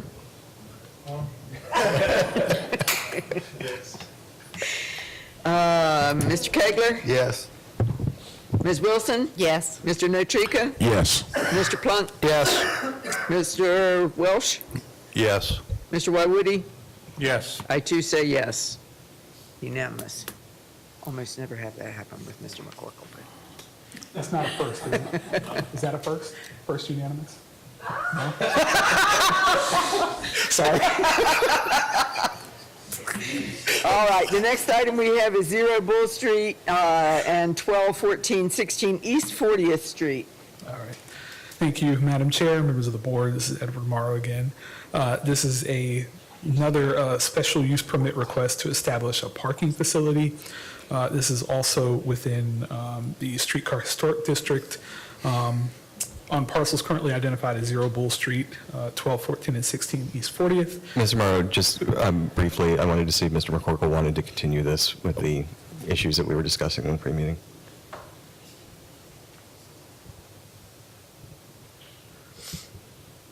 I don't think ultimately we have an issue with continuing it, but I would like to just say a couple of things about it first. If you want to just skip the staff's recommendation first. Very briefly. That's okay, yeah. So this has been a parking lot since before there was a zoning ordinance.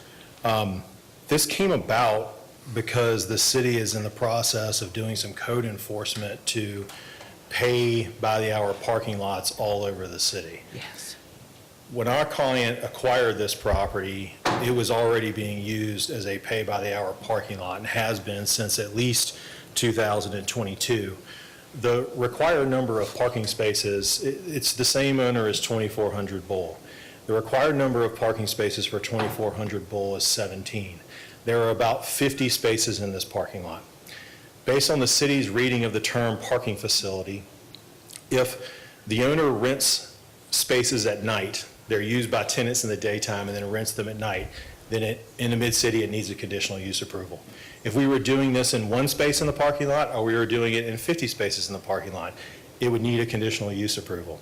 This is part of the city trying to obtain business licenses for pay-to-park parking lots all over the city.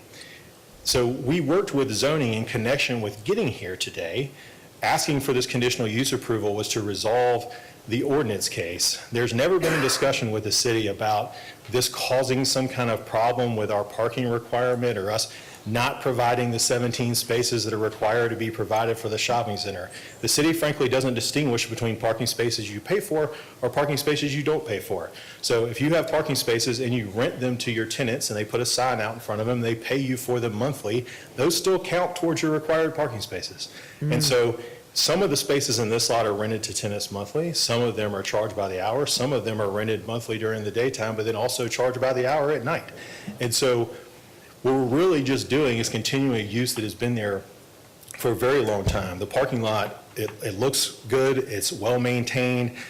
We did seek a variance at one point in time to have a sign for 2,400, but I just wanted to be clear, and if y'all want to continue it too, that's fine, but we're not separating this use from the shopping center. The shopping center still has 17 spaces in this parking lot. All we're doing is also charging for parking in the lot, which is good for the neighborhood because when I go over there, I'm a regular at Brochu and we park there all the time.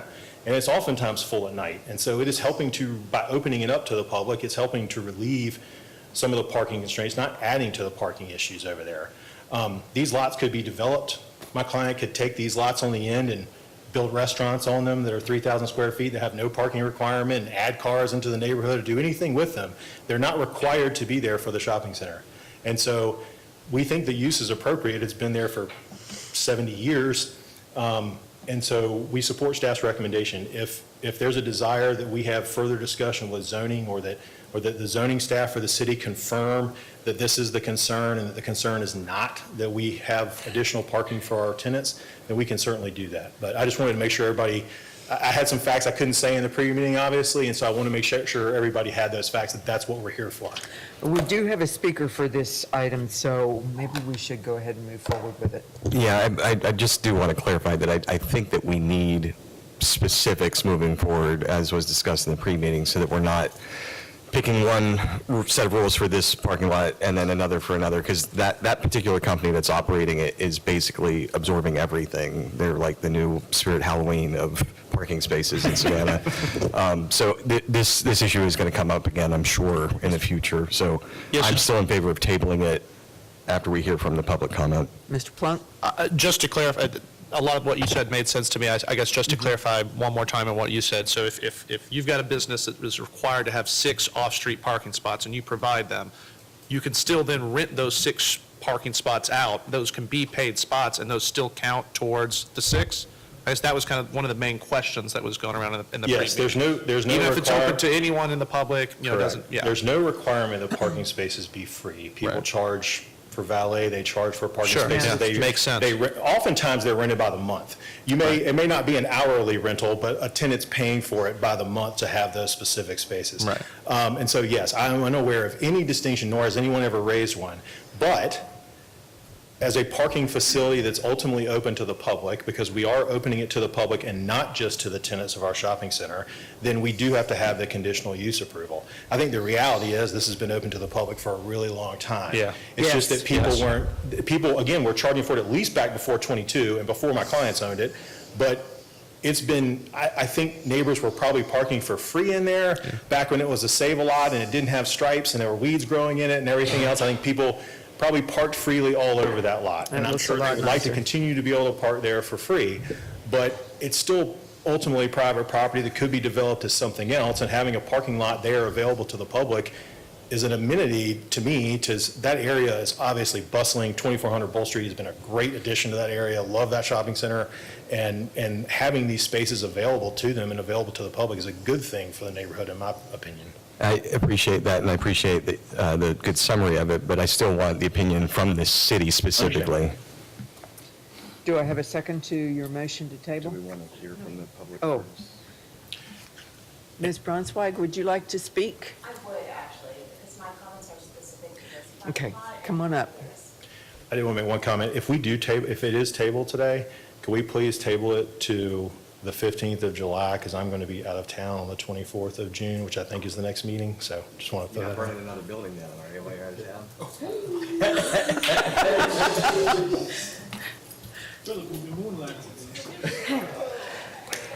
Please state your name for the record. Carolina Braunschweig. and I own properties that abut this parking lot on the north and east sides. And I can only speak specifically to this parking lot, not general parking issues throughout Savannah. For the record, it was all free parking, I agree with you, before this current operator came in. However, since this is now a privately operated paid parking lot, I want to address concerns about safety and litter issues. Currently, as the business operates, there are people sleeping on the property. There are people defecating and urinating on this property 24/7 every day of this week.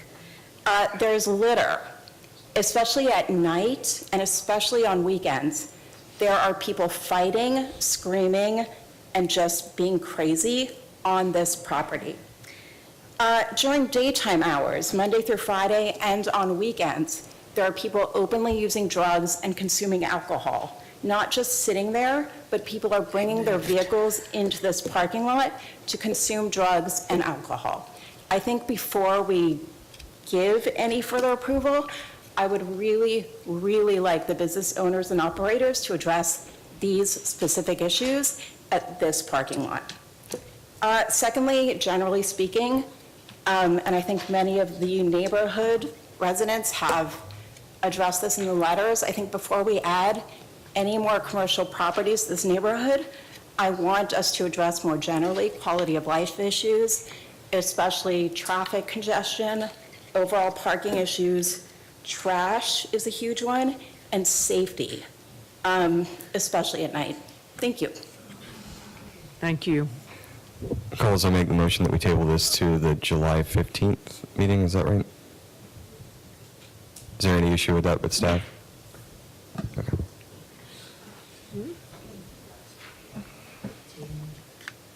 Mr. McCorkle, did you want to respond to her comments?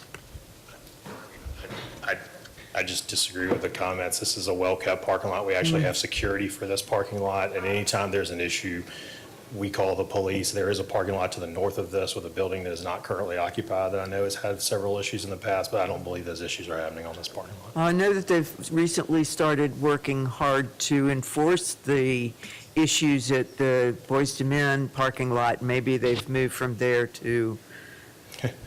Well, nobody wants this parking lot to be safer than the people that own it, I assure you, because I have other clients. When people get shot in a city market, it's the property owner who has the adjacent property that gets sued for it. So nobody wants to keep it safer than we do. So to the extent there are any issues, if people let us know, we'll try to do the best we can to handle them.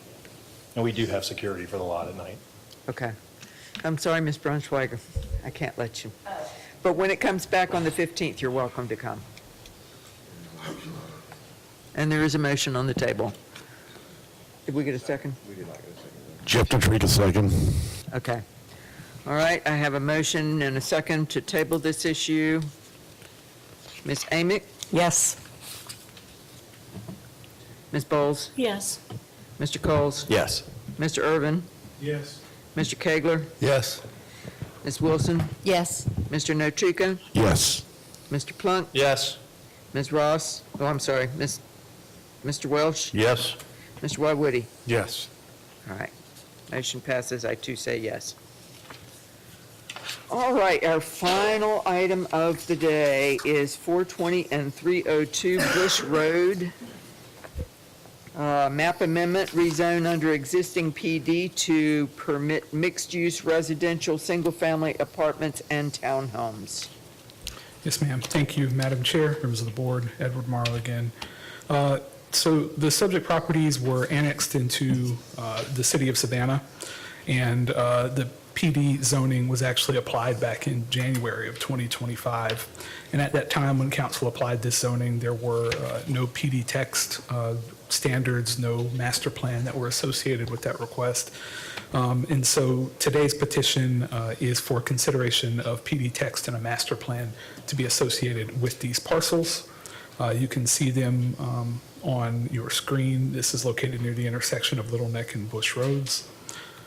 The future land use designation is presently mostly planned development. There is a small portion that remains, I believe, it's civic and institutional. There was a surface mining operation here, and I believe part of that will actually become an amenity that will likely get cleaned up in the next comprehensive plan, future land use map adoption. The zoning for the properties, again, is PD at present. And so just to summarize this for you, this is approximately 680 acres that is proposed to be a mixed-use development with up to 1,500 dwelling units. Recreational amenities are proposed to be developed in association with the residences, and there's also the potential for inclusion of convenience commercial, up to about 30,000 square feet of those uses.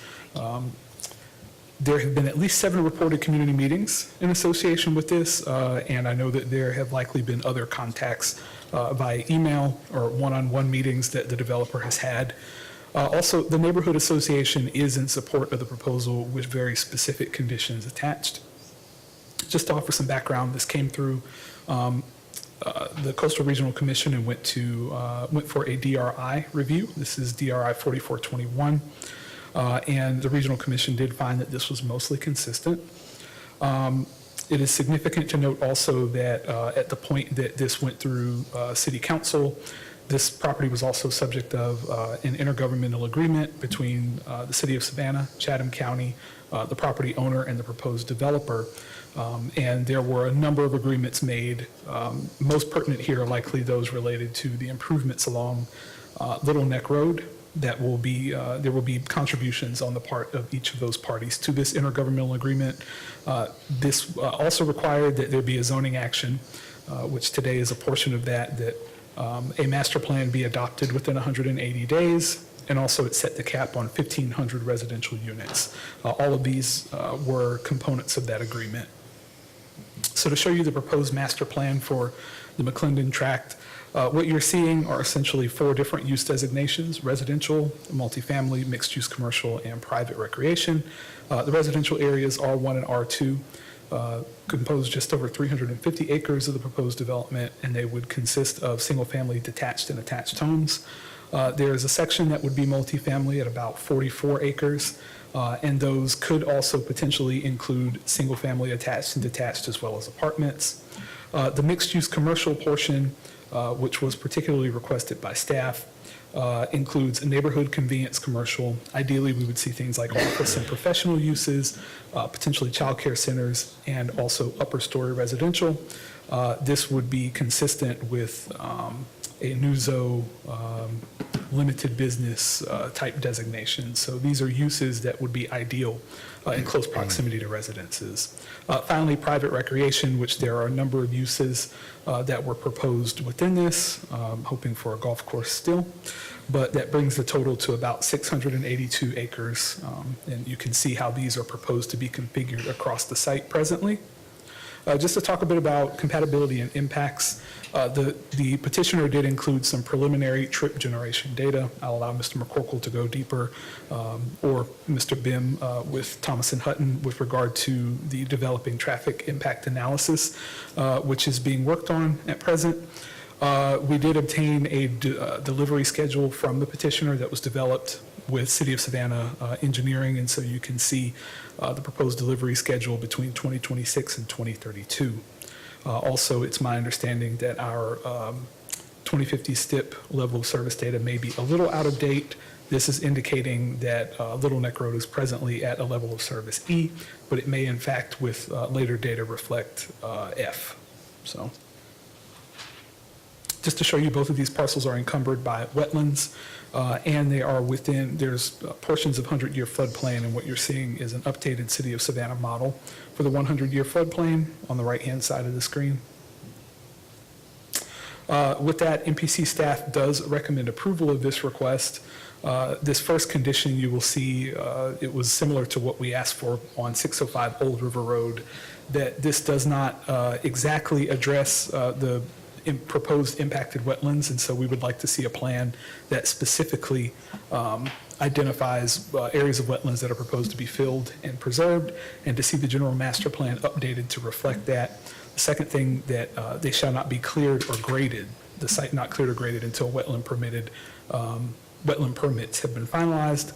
And finally, that specific development plans for pods within the parcel presently identified as 302 Bush Road be forwarded by MPC staff to the Planning Commission for review and approval. And that is because we would like to see some wetland avoidance, floodplain avoidance in the course of development on this. And so just to give that extra level of attention as we're looking at those site plans. I also would like to offer you the recommendations that came from the neighborhood that were subsequently agreed upon by the developer. I will note again, staff is not necessarily in agreement with all of these, particularly the exclusion of commercial, but the rest of them do seem reasonable. So you can see here, this is a letter from Mr. Stringer agreeing to the neighborhood's conditions. The first, that there be no vehicular access onto Bush Road. Second, that development of the multifamily tract be developed essentially in accordance with a 140-foot buffer. So you would have 100 feet undisturbed. There would be supplemental plantings within the portion that's closest to the proposed multifamily. There would be an 8-foot fence installed along the border and a 40-foot building setback beyond the 100 feet undisturbed. And finally, that if those multifamily structures are placed adjoining the single family that exists next to this site already, that there be no 4-story construction as that pod is presently placed. Finally, this last paragraph describes the desire that there be no commercial uses that would be included. Again, this is the one condition that staff is not necessarily in agreement with, but these are the two recommendations in the agreement that was made on behalf of the applicant with the neighborhood. I'll just note again, I think it's important that we know that I think there has been a showing of good faith here. It is our intention that once this board and city council come to an agreement on what the ultimate parameters for development will be, at that point we would see a resubmission of the PUD standards so that we would have one final document. So this is not the petitioner not including updated expectations of the community, but simply the opportunity to say, let's hear what the boards have to say before we produce a final version. So with that, I am happy to answer any questions you may have. All right, I'll let the applicant speak. Edward, can you help me pull up my, yeah,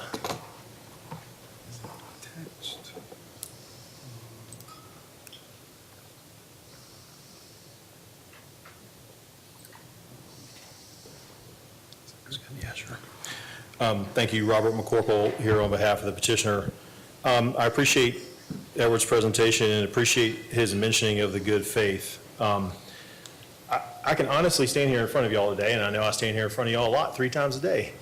But this is the most collaborative project I have ever worked on in my career. I can say it without a doubt. As mentioned by staff, this project came before this body earlier this year, went to city council, it was annexed into the city of Savannah and was rezoned for a PD with the requirement as a condition that we come back with a master plan within 180 days of the adoption, which is what's before you today. And what is before you is a master plan that is actually almost identical to the conceptual plan that was attached when we were showing the zoning and showing the annexation, and then of course working on what ultimately became an intergovernmental agreement. So the first piece of kind of collaboration of this really involved governmental engagement. In the process of annexing the property and rezoning the property, we worked with both the city and the county, both remotely and together in one meeting with city attorney and county attorney and managers on both sides, and Commissioner Kicklighter and other representatives that were there in person to talk about what we wanted to see for this property and what needed to be done along Little Neck Road. This is one of the largest parcels remaining, frankly, in unincorporated Chatham County at nearly 700 acres. And so it was really a joint effort between the city and the county. In that intergovernmental agreement, our conceptual plan, which is generally what you're seeing, was attached to the intergovernmental agreement that we entered into and approved by the city and the county. The intergovernmental agreement provided for utility access to Scottsdale Park. It requested from the county that our client reserve, and in its design of its project, reserve the right-of-way necessary for the widening of Little Neck Road, which the widening effort, what's needed for the widening has already been determined, and the design of the specific road is being worked on right now.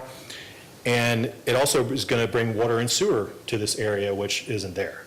And so all of those things are positive, but maybe the most positive thing that happened out of it was an agreement between the city and the county about how they're going to pay for Little Neck Road. This has been being discussed by everyone who was involved in those meetings for decades, I suppose. And so our project, though I'm sure we're going to have some discussions about the traffic impacts it's going to have, is actually the catalyst to resolve the traffic issues on Little Neck Road. It was part of, it wasn't the only reason, and maybe it was going to happen anyway. But what it ultimately did was get everybody at the table to try to resolve this issue when we were bringing this property from the county into the city and what that was going to look like. And what it ultimately looked like is an agreement between the city and the county agreeing to split the cost of the improvement of Little Neck Road, and then the city agreeing to take on the maintenance of Little Neck Road in the aftermath of it being improved and widened. And so that was a big issue because right now Little Neck Road is a county road and it has a lot of city on both sides of it. And so there's a lot of city using the road and a lot of county using the road. And so there has been a long time kind of disagreement about how that was going to happen. And so all of that is positive out of what's come through this project. Another thing that was in that project, what I think is important to note, is that we were limited to 1,500 units on this entire site. I would call that a low-density development. This site is roughly 700 acres. Gross, that is 2 units per acre. If you take away all the 238 acres of wetlands, it is under 4 units per acre on the entire site. By way of example, just south of us on Old River Road, on a project that was just approved, has 1,665 units on 160 acres. We have 1,500 units on 700 acres. And so it is not an overly dense project, and that protection of the 1,500s was put in there specifically by the city and the county because of issues, concerns about Little Neck Road and other things. So it was a way of trying to address traffic concerns and other concerns about the neighbors. This master plan sets forth what that framework for developing those 1,500 acres will look like. It's going to take probably 10 years to build this out. There's an anticipation of maybe 300 units per year. If you look at the chart, we probably wouldn't be able to break ground until 26. You're talking about people maybe moving in 27, and then you're talking about a series of what could be, 6, 7, 8, 9 years after that in order to get the entire project built out if everything goes well. Second thing I want to mention, other than the governmental engagement, is wetland impacts, because I know that's been a big issue lately on other projects. There are 238 acres of wetlands on this project as a whole. Our development intends to impact 0.93 acres of jurisdictional wetlands. That is 0.1% of the wetlands that are on this site as a whole. We have already applied for the permit. So the permit is in front of the Corps for those impacts. Those impacts are to allow for the construction of roads and utilities. This is not going to be, we're trying to squeeze in a bunch of lots, we're building it through the middle of the wetlands.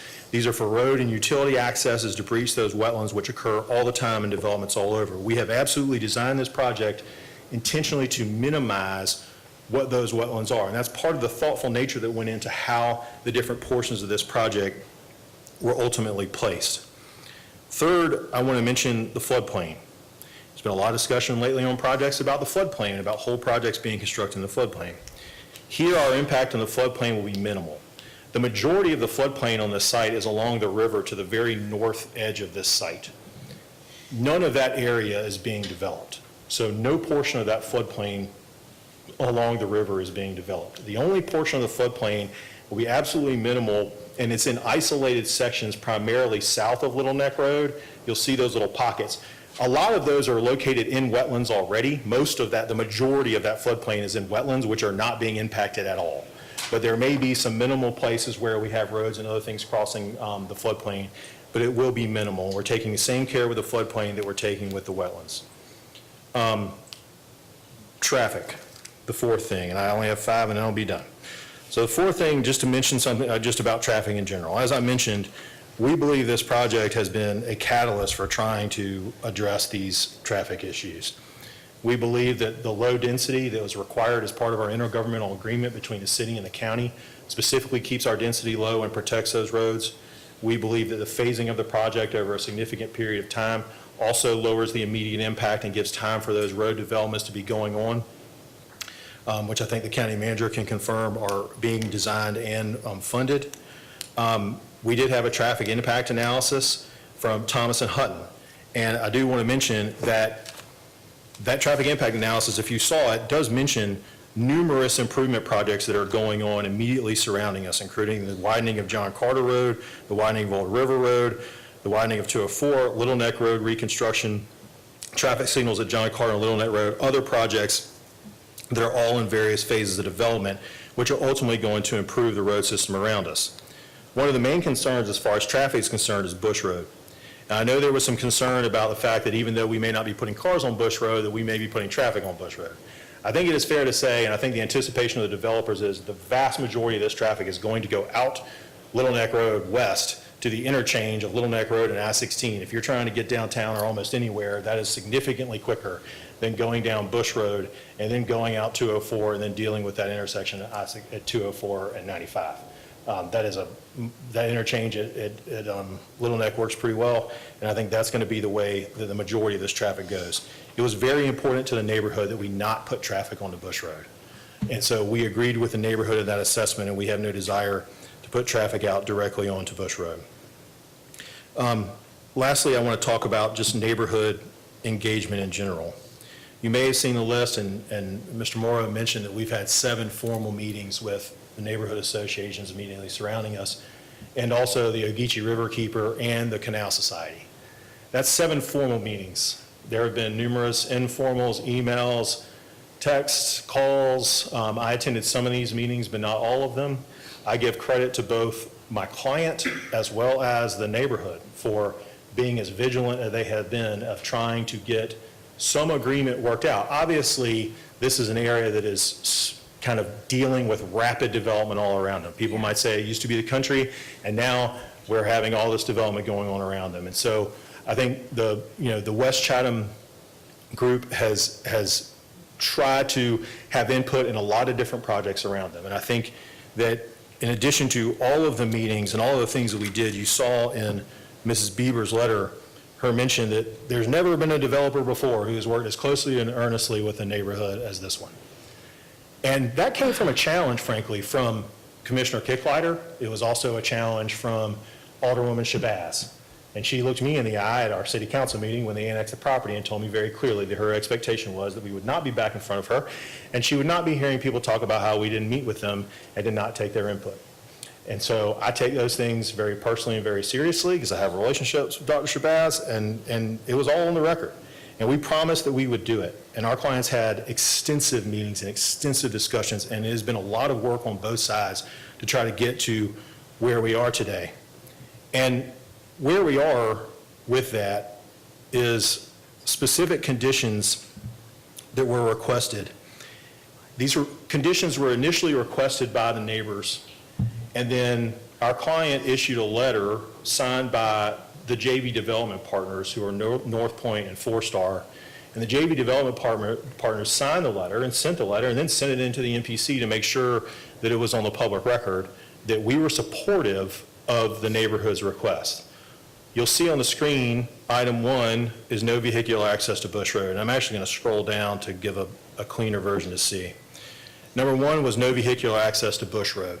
I know this is particularly important to Commissioner Kicklighter and other neighbors there, and we completely support this request of the neighbors. The other was the multifamily tract is located immediately adjacent to, there's 5 or 6 single-family residences that run down Bush Road. We actually contact very few residences directly on this 700-acre project. If you look at the outer bounds, this is really the one spot where we have direct contact. And it was important from a design standpoint to put the multifamily there.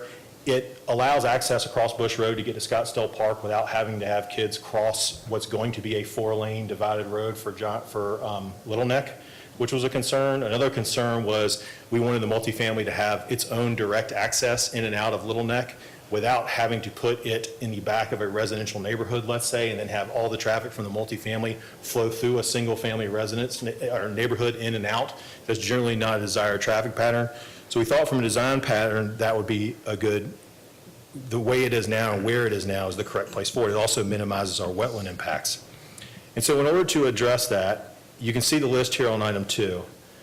We agreed to a 100-foot undisturbed buffer along the boundary line with supplemental landscape plantings. We also agreed to an 8-foot fence and then a 40-foot setback line from the 100-foot buffer. So, and then we agreed to not have 4-story buildings. So you're going to have 3-story buildings that are a minimum of 140 feet for the closest buildings to that line with both an undisturbed buffer, a fence, and additional plantings. And so we worked hard at that agreement and worked hard at the design of that agreement, I assure you. And with that, we were able to get the neighbors' support for the project. And we are supportive of adding the neighbors' conditions to what we hope is an approval and a supportive staff's recommendation for approval of the master plan so that this can move forward, which is essentially a project that we believe has had the support from its birth and kind of had the input from its birth of the city and the county and the neighbors. And then also our team at Thomas and Hutton with TJ Beam have worked very hard with MPC staff, which I think Mr. Morrow mentioned, in order to get us here today. The one last third item on that is the third request of the neighbors, which is that there be no commercial use on the property. Staff in the neighborhood in general have a differing opinion of this. I think that the neighborhood letter provided references to specific commercial uses that are surrounding, specific commercial projects that are surrounding, showing there is a fairly significant amount of commercial available in the nearby. Commercial, frankly, brings more traffic, which is part of the discussion that we just had. It would put more traffic on Little Neck Road than if we make this part of the single family and townhome part of the project. And so the concern of the residents is they are asking for there to be no commercial use and to be replaced with just R residential. I'm standing here before you today, and I promised that we would, that we are in support of the neighborhood. We stand here, we've worked hard for their support, and we stand here and support them. And so with that, we would ask for approval of staff's recommendation with the addition of the neighborhood conditions.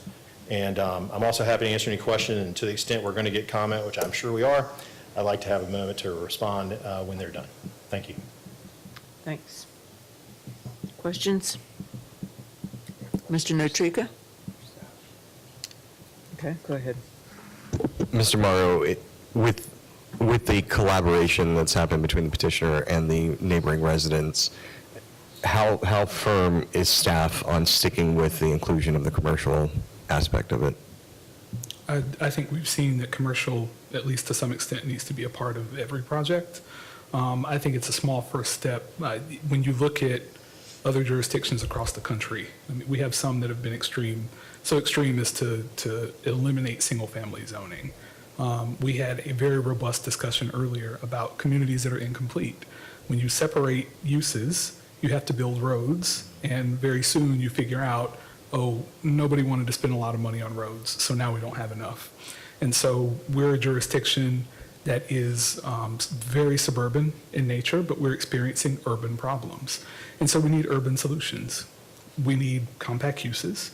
We need affordable housing. We need mixture of uses.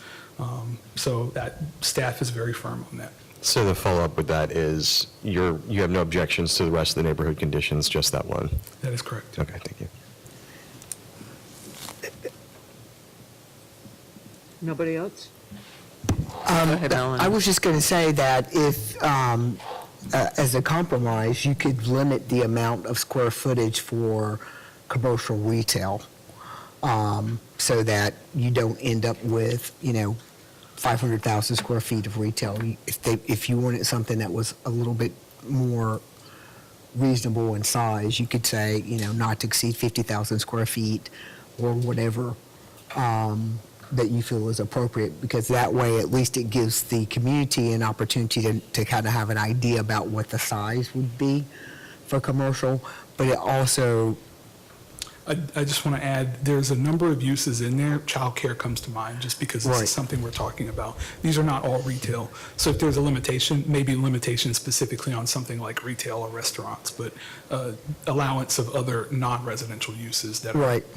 And that's fine. I mean, all of those things can be a component of whatever that square footage and size is. I mean, commercial daycare is a commercial use when you get to be a certain size. So I do think that, as a compromise, or, maybe there's a number, and I don't have an exact number, maybe it's 75,000 square feet or a percentage based on the number of units of retail. But, I feel very strongly that there needs to be a mix. I think, again, as Edward indicated, it's really important to have those uses that people can either walk to or get to take care of just kind of basic needs within the community. So what kind of square footage would we be considering? 30,000 square foot, up to 30,000 is what's there now. 30,000. So it's Okay, only, gotcha. it's only 30,000 now. Again, from our perspective, we support the neighbors' desire. It was kind of our instruction as we were going through this process of what to do. I think, I'm sure the neighbors are going to speak, and they probably can give you their opinions about amount of square footage, but as of right now, it's capped at 30,000. Okay. So, Mr. Woody? The 30,000, is that gross square footage for all commercial, or is that's it? I think so, yes. Yeah, it's Isn't that not per correct? building. Yes. It's not per building. Correct, total. In that section of the PUD, which is the only section that allows commercial uses, yes. The other question is the letter. You wouldn't have any objections adding that to any approvals, No. other than we- the commercials? No, not at all. And Edward, I don't know how to point back to where it was before, but no, we specifically provided that slide and copied word for word what was in the letter. And we just added the last line. So either adding the letter or adding that exhibit, however y'all want to do it, I'm happy to provide a copy, but it says the exact same thing. Ms. Wilson? Oh, yes, I have a question. For the multi-family portion, for the use of Scottsdale Park across the way there, was there any ideas on how to get across Bush Road for the kids? We haven't gotten a site plan yet. When we get the site plan, ultimately, we'll have to deal with all of our access points as well as the pedestrian access points.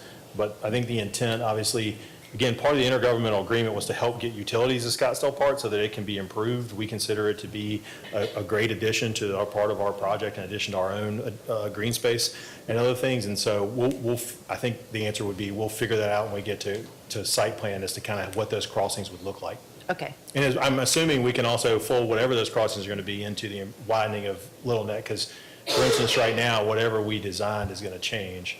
So we can kind of work on those together so that we make sure we fold it into the new plans. I'm sure the county would also like to have people have as much access to it as possible.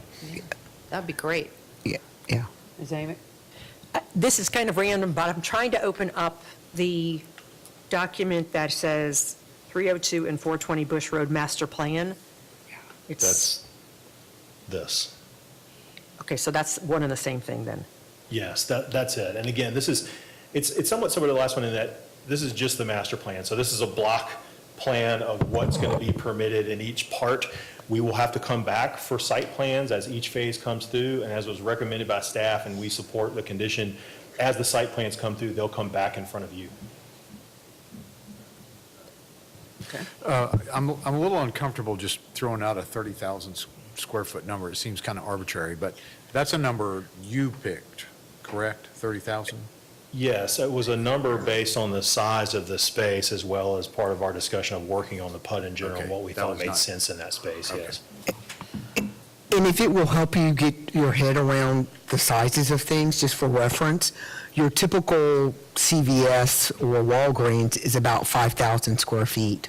So if that helps you wrap your head around sizing, that's what you're kind of looking at. More questions? Thank you. Leaving it, no. Yes, ma'am. I was going to try to sneak away I got a before you asked me comment. anything. Good try. I just want, I mean, we're dealing with the previous petition, we're dealing with numbers that were placed, and I don't know how long it's going to be, 8 years before a lot of this is starting to come out of the ground, and 8 years from now, a lot of changes are going to happen, and we might end up being in a place where we're redoing everything because we came up with it today and it wasn't a realistic number later. Yeah, I mean, I think that's part of the Yes. challenge of zoning period, right? Like, things do change over time. It's possible. There's an amendment process folded into our PUD, which is the same as what's in all the PUDs. So it's certainly possible things could come back and change, but we want to be on the record as possible as saying that we're supportive of these requests by the neighbors. Okay, so I wanted to talk about transportation. Okay? I did note on the master plan that there are 5 actually access points, all of them to Little Neck Road, which, if I'm not mistaken, somewhere in the middle of the access points, it floods, or it's in the 100-year floodplain. Yeah, I think ultimately there's 6 total, 5, one of them is on both sides. But yes, there is some floodplain there. Again, we don't have a site plan yet, so those are arrows drawn on a very large map, so it's got to get designed. Understood. But a lot of that floodplain area is wetlands. And like I said, we're only impacting .393 acres of wetlands, so. I understand. My bigger concern is the fact that we only have access along Little Neck. We have properties to the east. I said west earlier. I got my directions backwards, one of those engineering things.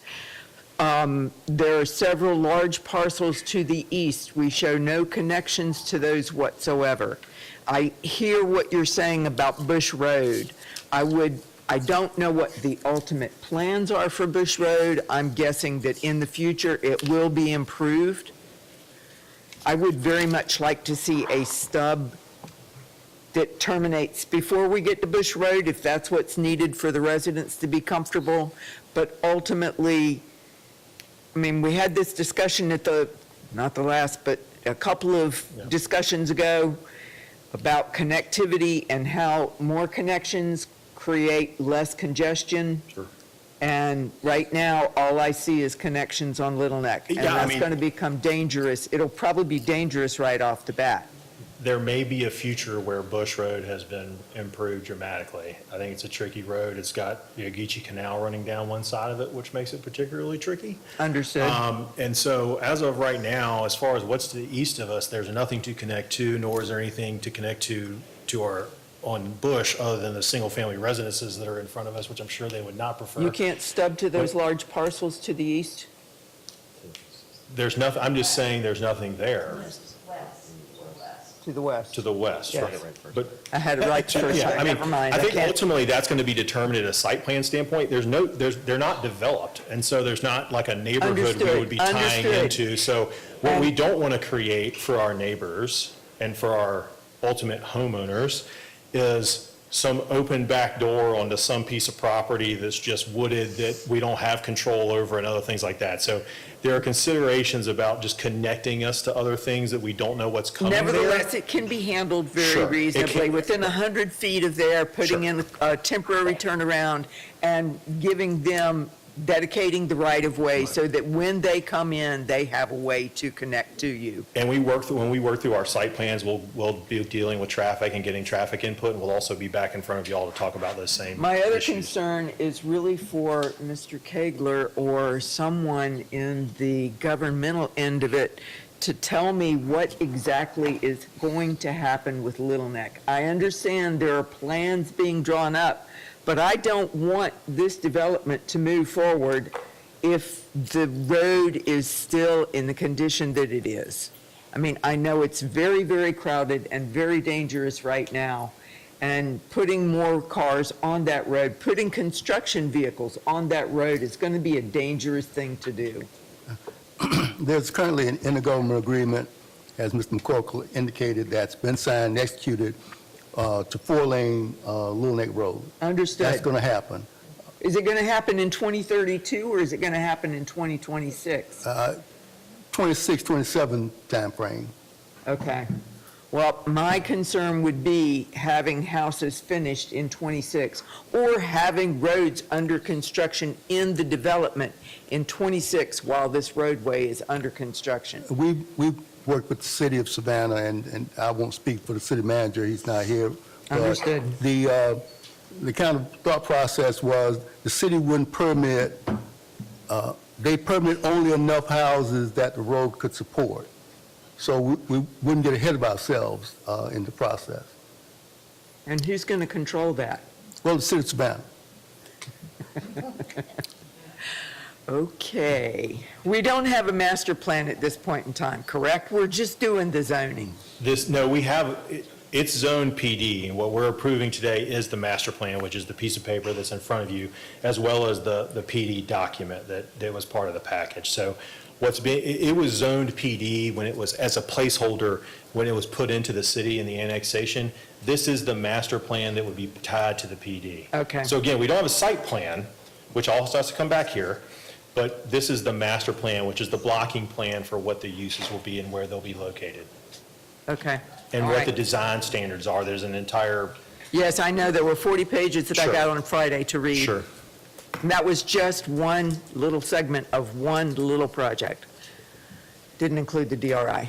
I have residents that are, thank you. Thank you. Leslie Sheehan?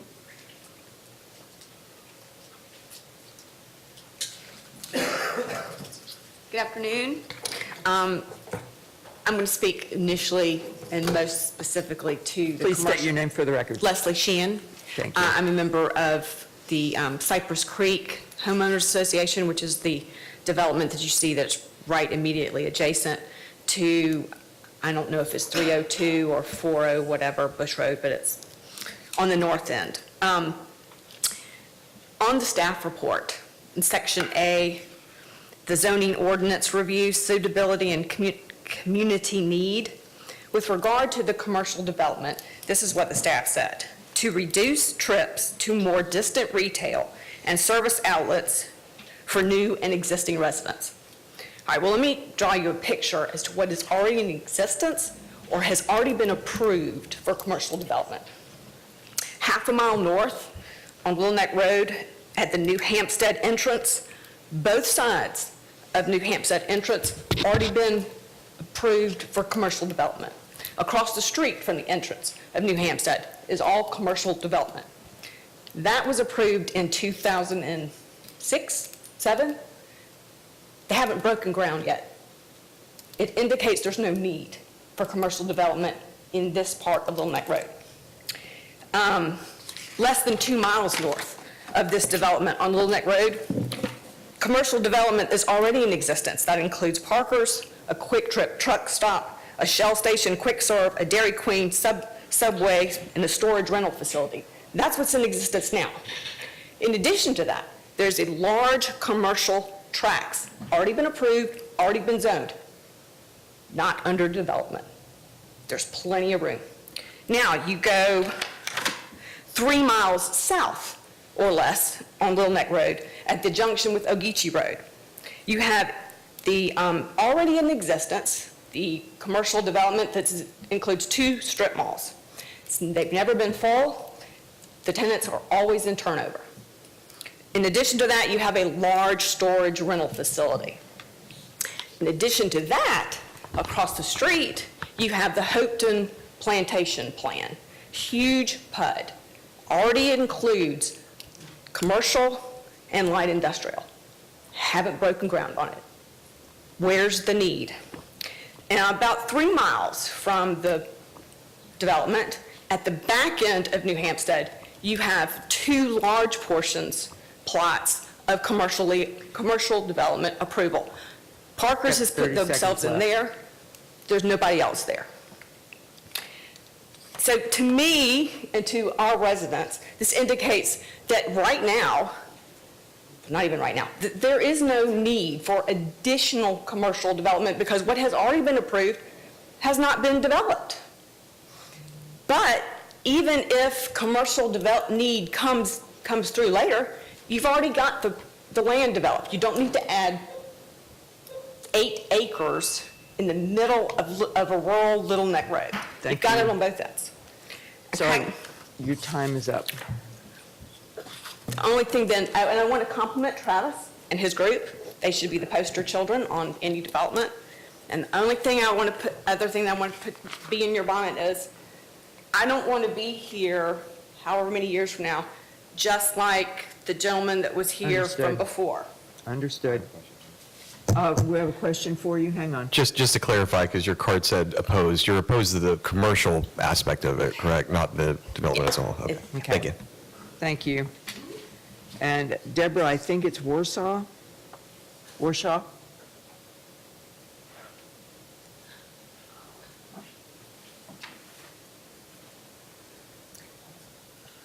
Good afternoon.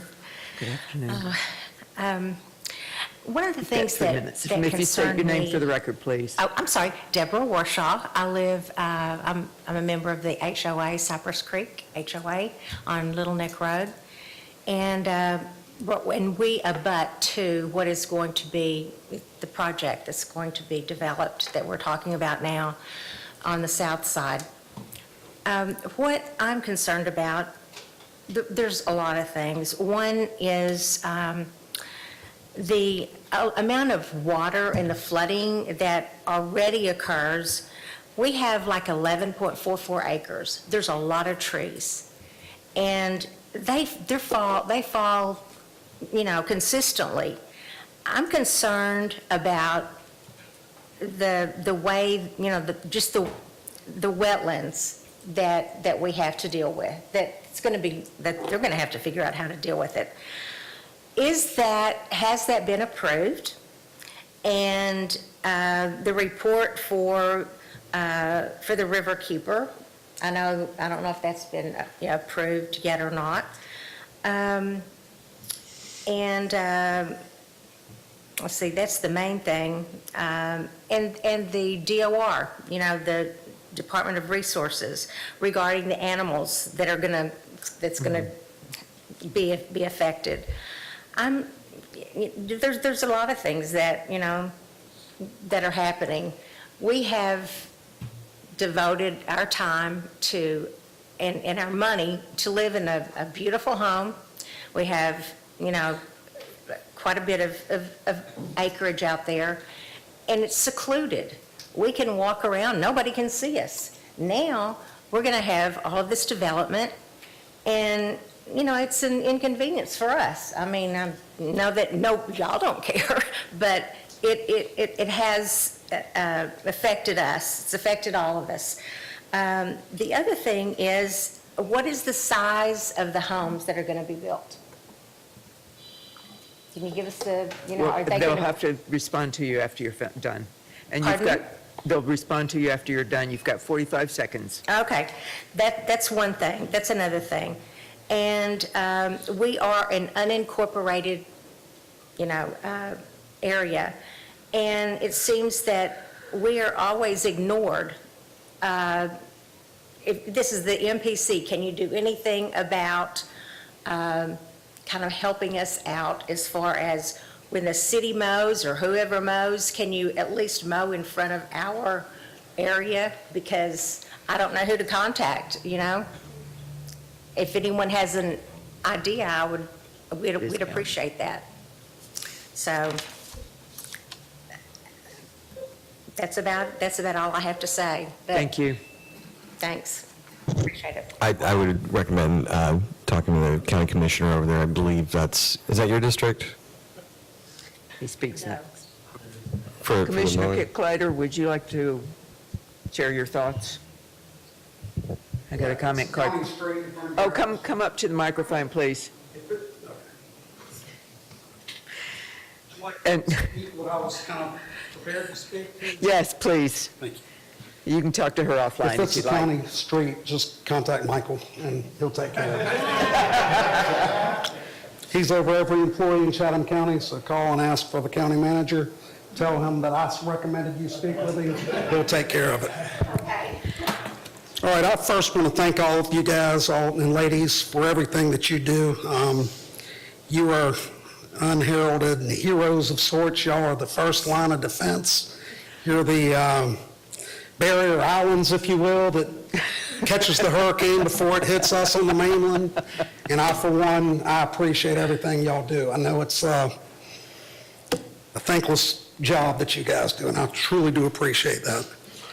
I just want to say what we're have in front of us today, in my 28 years of being in politics, serving as mayor, serving on the county commission, is truly amazing. It's the first time in all of my years that I have witnessed the public sector, private sector, and the citizens come together and solve a problem. Completely solved. These gentlemen here, all of them, the developers, the attorneys, everyone, they've done more to make things right than I've ever witnessed, and I truly can't thank them enough. They share the vision that I share, what I have for West Chatham County. And thankfully, Savannah is now coming along with that vision. I don't picture all warehouses, which would be much easier for them to make more money and put probably less traffic out there. They wouldn't need to be annexed. They would have the water that they would need for something like that. But this group here has chosen to do the right thing for our county. Build nice homes, not overpopulate, not too much density with the homes. They've worked with our citizens and actually solved the issues that the citizens have, and they've worked with us, the county, and the city of Savannah to solve all of the issues that we had. I would ask you, I would state that in the perfect world, if we were all dictators, it might be nice to have access on Bush Road. But just a simple reminder, I work for the people that just spoke, and you guys are appointed by us, so you work for the people. And when the people and the developers and both government bodies solve a problem, and as a formality it comes in front of you, who I deeply respect, please don't change it. Please just recommend yes or no, vote it up or down with the stipulations that were shown that everyone agreed upon. And hopefully you guys will vote it forward, because I don't want a warehouse sitting there coming up soon. To answer on Bush Road, it's so complicated that I know that if you knew all the details, Bush Road has been one, pardon my language, one hell of a street for many years. We have fought, we being the county, with the city of Savannah about who owns it for 20 years. We finally, I believe, have that resolved at this point in time. But the road is a disaster. And we have plans to work with them, do whatever we can to bring it up to snuff, and I believe they're going to take over maintenance once we bring it up to snuff. So, but as of now, nothing else can go on that deteriorating, pathetic excuse for a road. It's actually horrible, but Savannah they supposedly have maintenance now on that, but we have jumped in there to assist on certain areas of certain emergency situations. I just want to once again tell you guys, and in all these years, I've never witnessed something this perfect and laid out from everyone involved. Heck, we work better with Savannah than's been done in years and years, of all the years. I mean, we actually are starting to work together like it should have been done for, since I've been there, but now it's working. Please, again, all I ask you guys to do is please consider just passing this with the stipulations that the residents wanted, and everyone's happy. We don't need, the lady spoke earlier and stated it quite well. There's plenty of areas for business, and thank God Savannah finally realizes they're not going to just allow warehouses on all these areas that gets annexed in, and we're on the right path now. We're going to try to catch up on those roads, but one thing that I'm sure you guys understand, but the general public does not understand, what has been a serious holdup on the improvement of roads is when people hear that Chatham County owns a road. Chatham County does not own that road. We should actually, for better understanding of things, we should name unincorporated Chatham County, Chatham City, if you will. Because every Chatham County road is funded by the people living in our Chatham City. Those roads are all funded by unincorporated areas. So when you see this big fight popping up that has in the past, it's because not picking on Savannah, it's all of the municipalities does it to these people in the unincorporated areas. They annex the good developable, you got the point, developable land, and they take the profit areas and they leave the roads, which are not funded by all of us guys that lives in one of our cities. Those roads are all funded by the people in the unincorporated areas. So we're finally at a point where we're working together. We're going to solve those issues. We have SPLOST coming up. I anticipate a lot of money going into these roads out there with the future SPLOST monies. But please just pass this for everyone, because, God, it's very rare that the residents are happy, the petitioner's happy, and all of the government agencies are happy. So please, I ask you to consider just passing that. Thank you. Thank y'all. All right. Did you want to rebut? That's a hard act to follow. What he said. That's probably all I have to add. Thank you, Commissioner Kicklighter. I appreciate the comments from everybody. And again, we support staff's recommendation for approval, and I'll put up the exhibit with the neighborhood conditions, which we support as well. Thank you. Thank you. Madam Chair? Yes. I would just like to say one thing. Travis, I mean, I'm so proud, just like what Commissioner Kicklighter was saying. I am so proud of the work that these guys have done. I mean, this has been going on for years in the making, and when we first met and when I wasn't part of this board and whatever, this has come a long way. And I just feel like, golly, it can be done. This kind of cooperation and collaboration, it can be done. And I think all parties, we should strive to have this kind of collaboration. And I just want to say thank you on behalf of the county and the community out there. Thank you. Thanks, Amanda. Ms. Wilson. You might have another.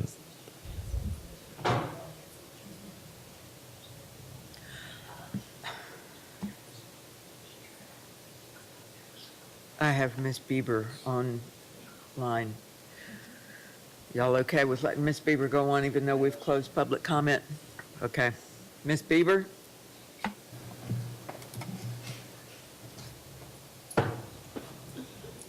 Hello, can you hear me? Yes, please state your name for the record. This is Karen Bieber. I apologize for coming in after we closed public comment. I didn't hear anybody ask if there was anybody online. But, yes, we very much appreciate the community, all the work that Travis and his team have done. And to echo, Mr. Pickler and Ms. Wilson, we're very proud of the work we've done, and we hope we can be a model for future hearings and property rezonings that come up. We were very adamant that we would like the multi-family to be moved. We were told over and over again we could not, so we did come up with the conditions that we're having with. I believe the fence being installed on the property boundary, needs to, be manipulated a little bit because the discussions were for the fence to be by the, multi-family. So hopefully we can come back and look at that again. I do want to mention that the multifamily, where they want the commercial to go, there's a curve, and the shorter than it looks, and then not be safe to walk across or drive across. I also want to mention, Ms. Jarrett, you said something about traffic in this area. The idea that was agreed on, only addresses the traffic, the road to be improved at Henderson, which is by 17. There is an intention to have an IGA agreement for the development outside of this PD. It's not in place yet. Anything that we can do to be proactive about the traffic controls in the area before construction begins, to help the local community with the additional construction traffic and traffic that takes place before the road is approved would be helpful. We don't want to be another area of John Carter. We have no traffic light, traffic backups, and we're 3 years down the road trying to get some relief and safety issues on the curb and things like that. So thank you again for listening to everybody, and we appreciate your time. Thank you very much. Thank you. Mr. McCorkle, would you like to rebut? I do have a question for you, or for Mr. Yeah, Mr. Kegler. She said that the Little Neck Road was not going to be improved in front of this property? That there is no IGA that... This is the first phase. Okay, so the IGA does not include the Little Neck Road in front of this property? It in- She said Henderson. She said in front of No, Henderson is from 95 to... I will need all of yours microphone. So there thank is you. from 95, I know that there's, and it's Right. already been Right. from 95 to 17, that part of Little Neck, but I thought the IGA for this was from 95 to 16. It doesn't run all the way to 16, is my understanding. It was a framework for how all of Little Neck is going to be handled. I think certain portions of the road had already been kind of priced and are farther down the design than the others, but in those agreements and in the meetings that we had, the city and the county agreed that that would be the framework for doing the entire road. And so I think the portion that got attached to the agreement is just the part that they already had for further down the line of plans of, but it's going to back up in phases, back up to So 16. we don't have a plan for this section of the roadway? It's being designed now, is my understanding right now. It's It being is being designed. designed, is it included in the intergovernmental agreement? I need to check and see what the limits of that. I can get that for you. Okay, is there funding for it? I mean, this is a pretty critical path for me. We've agreed with the city to do a 50-50 split on Little Neck Road.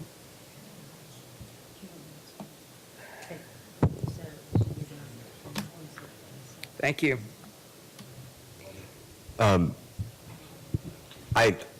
I like to usually leave the planning part to the planners and their recommendation for commercial, but given the kumbaya experience that everyone seems to have on this project, I think I'm just going to make the motion that we approve staff's recommendation to include the recommendations of the neighborhood conditions exhibit as written.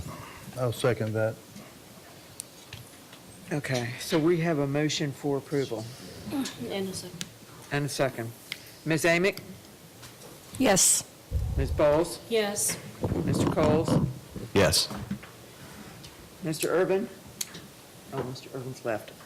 Mr. Kegler? Yes. Ms. Wilson? Yes. Mr. Notrika? Yes. Mr. Plunk? Yes. Mr. Welsh? Yes. Mr. Wawoody? Yes. I say no, and the reason I say no is because there's such uncertainty about what's going on with Little Neck Road. Thank you. Motion passes.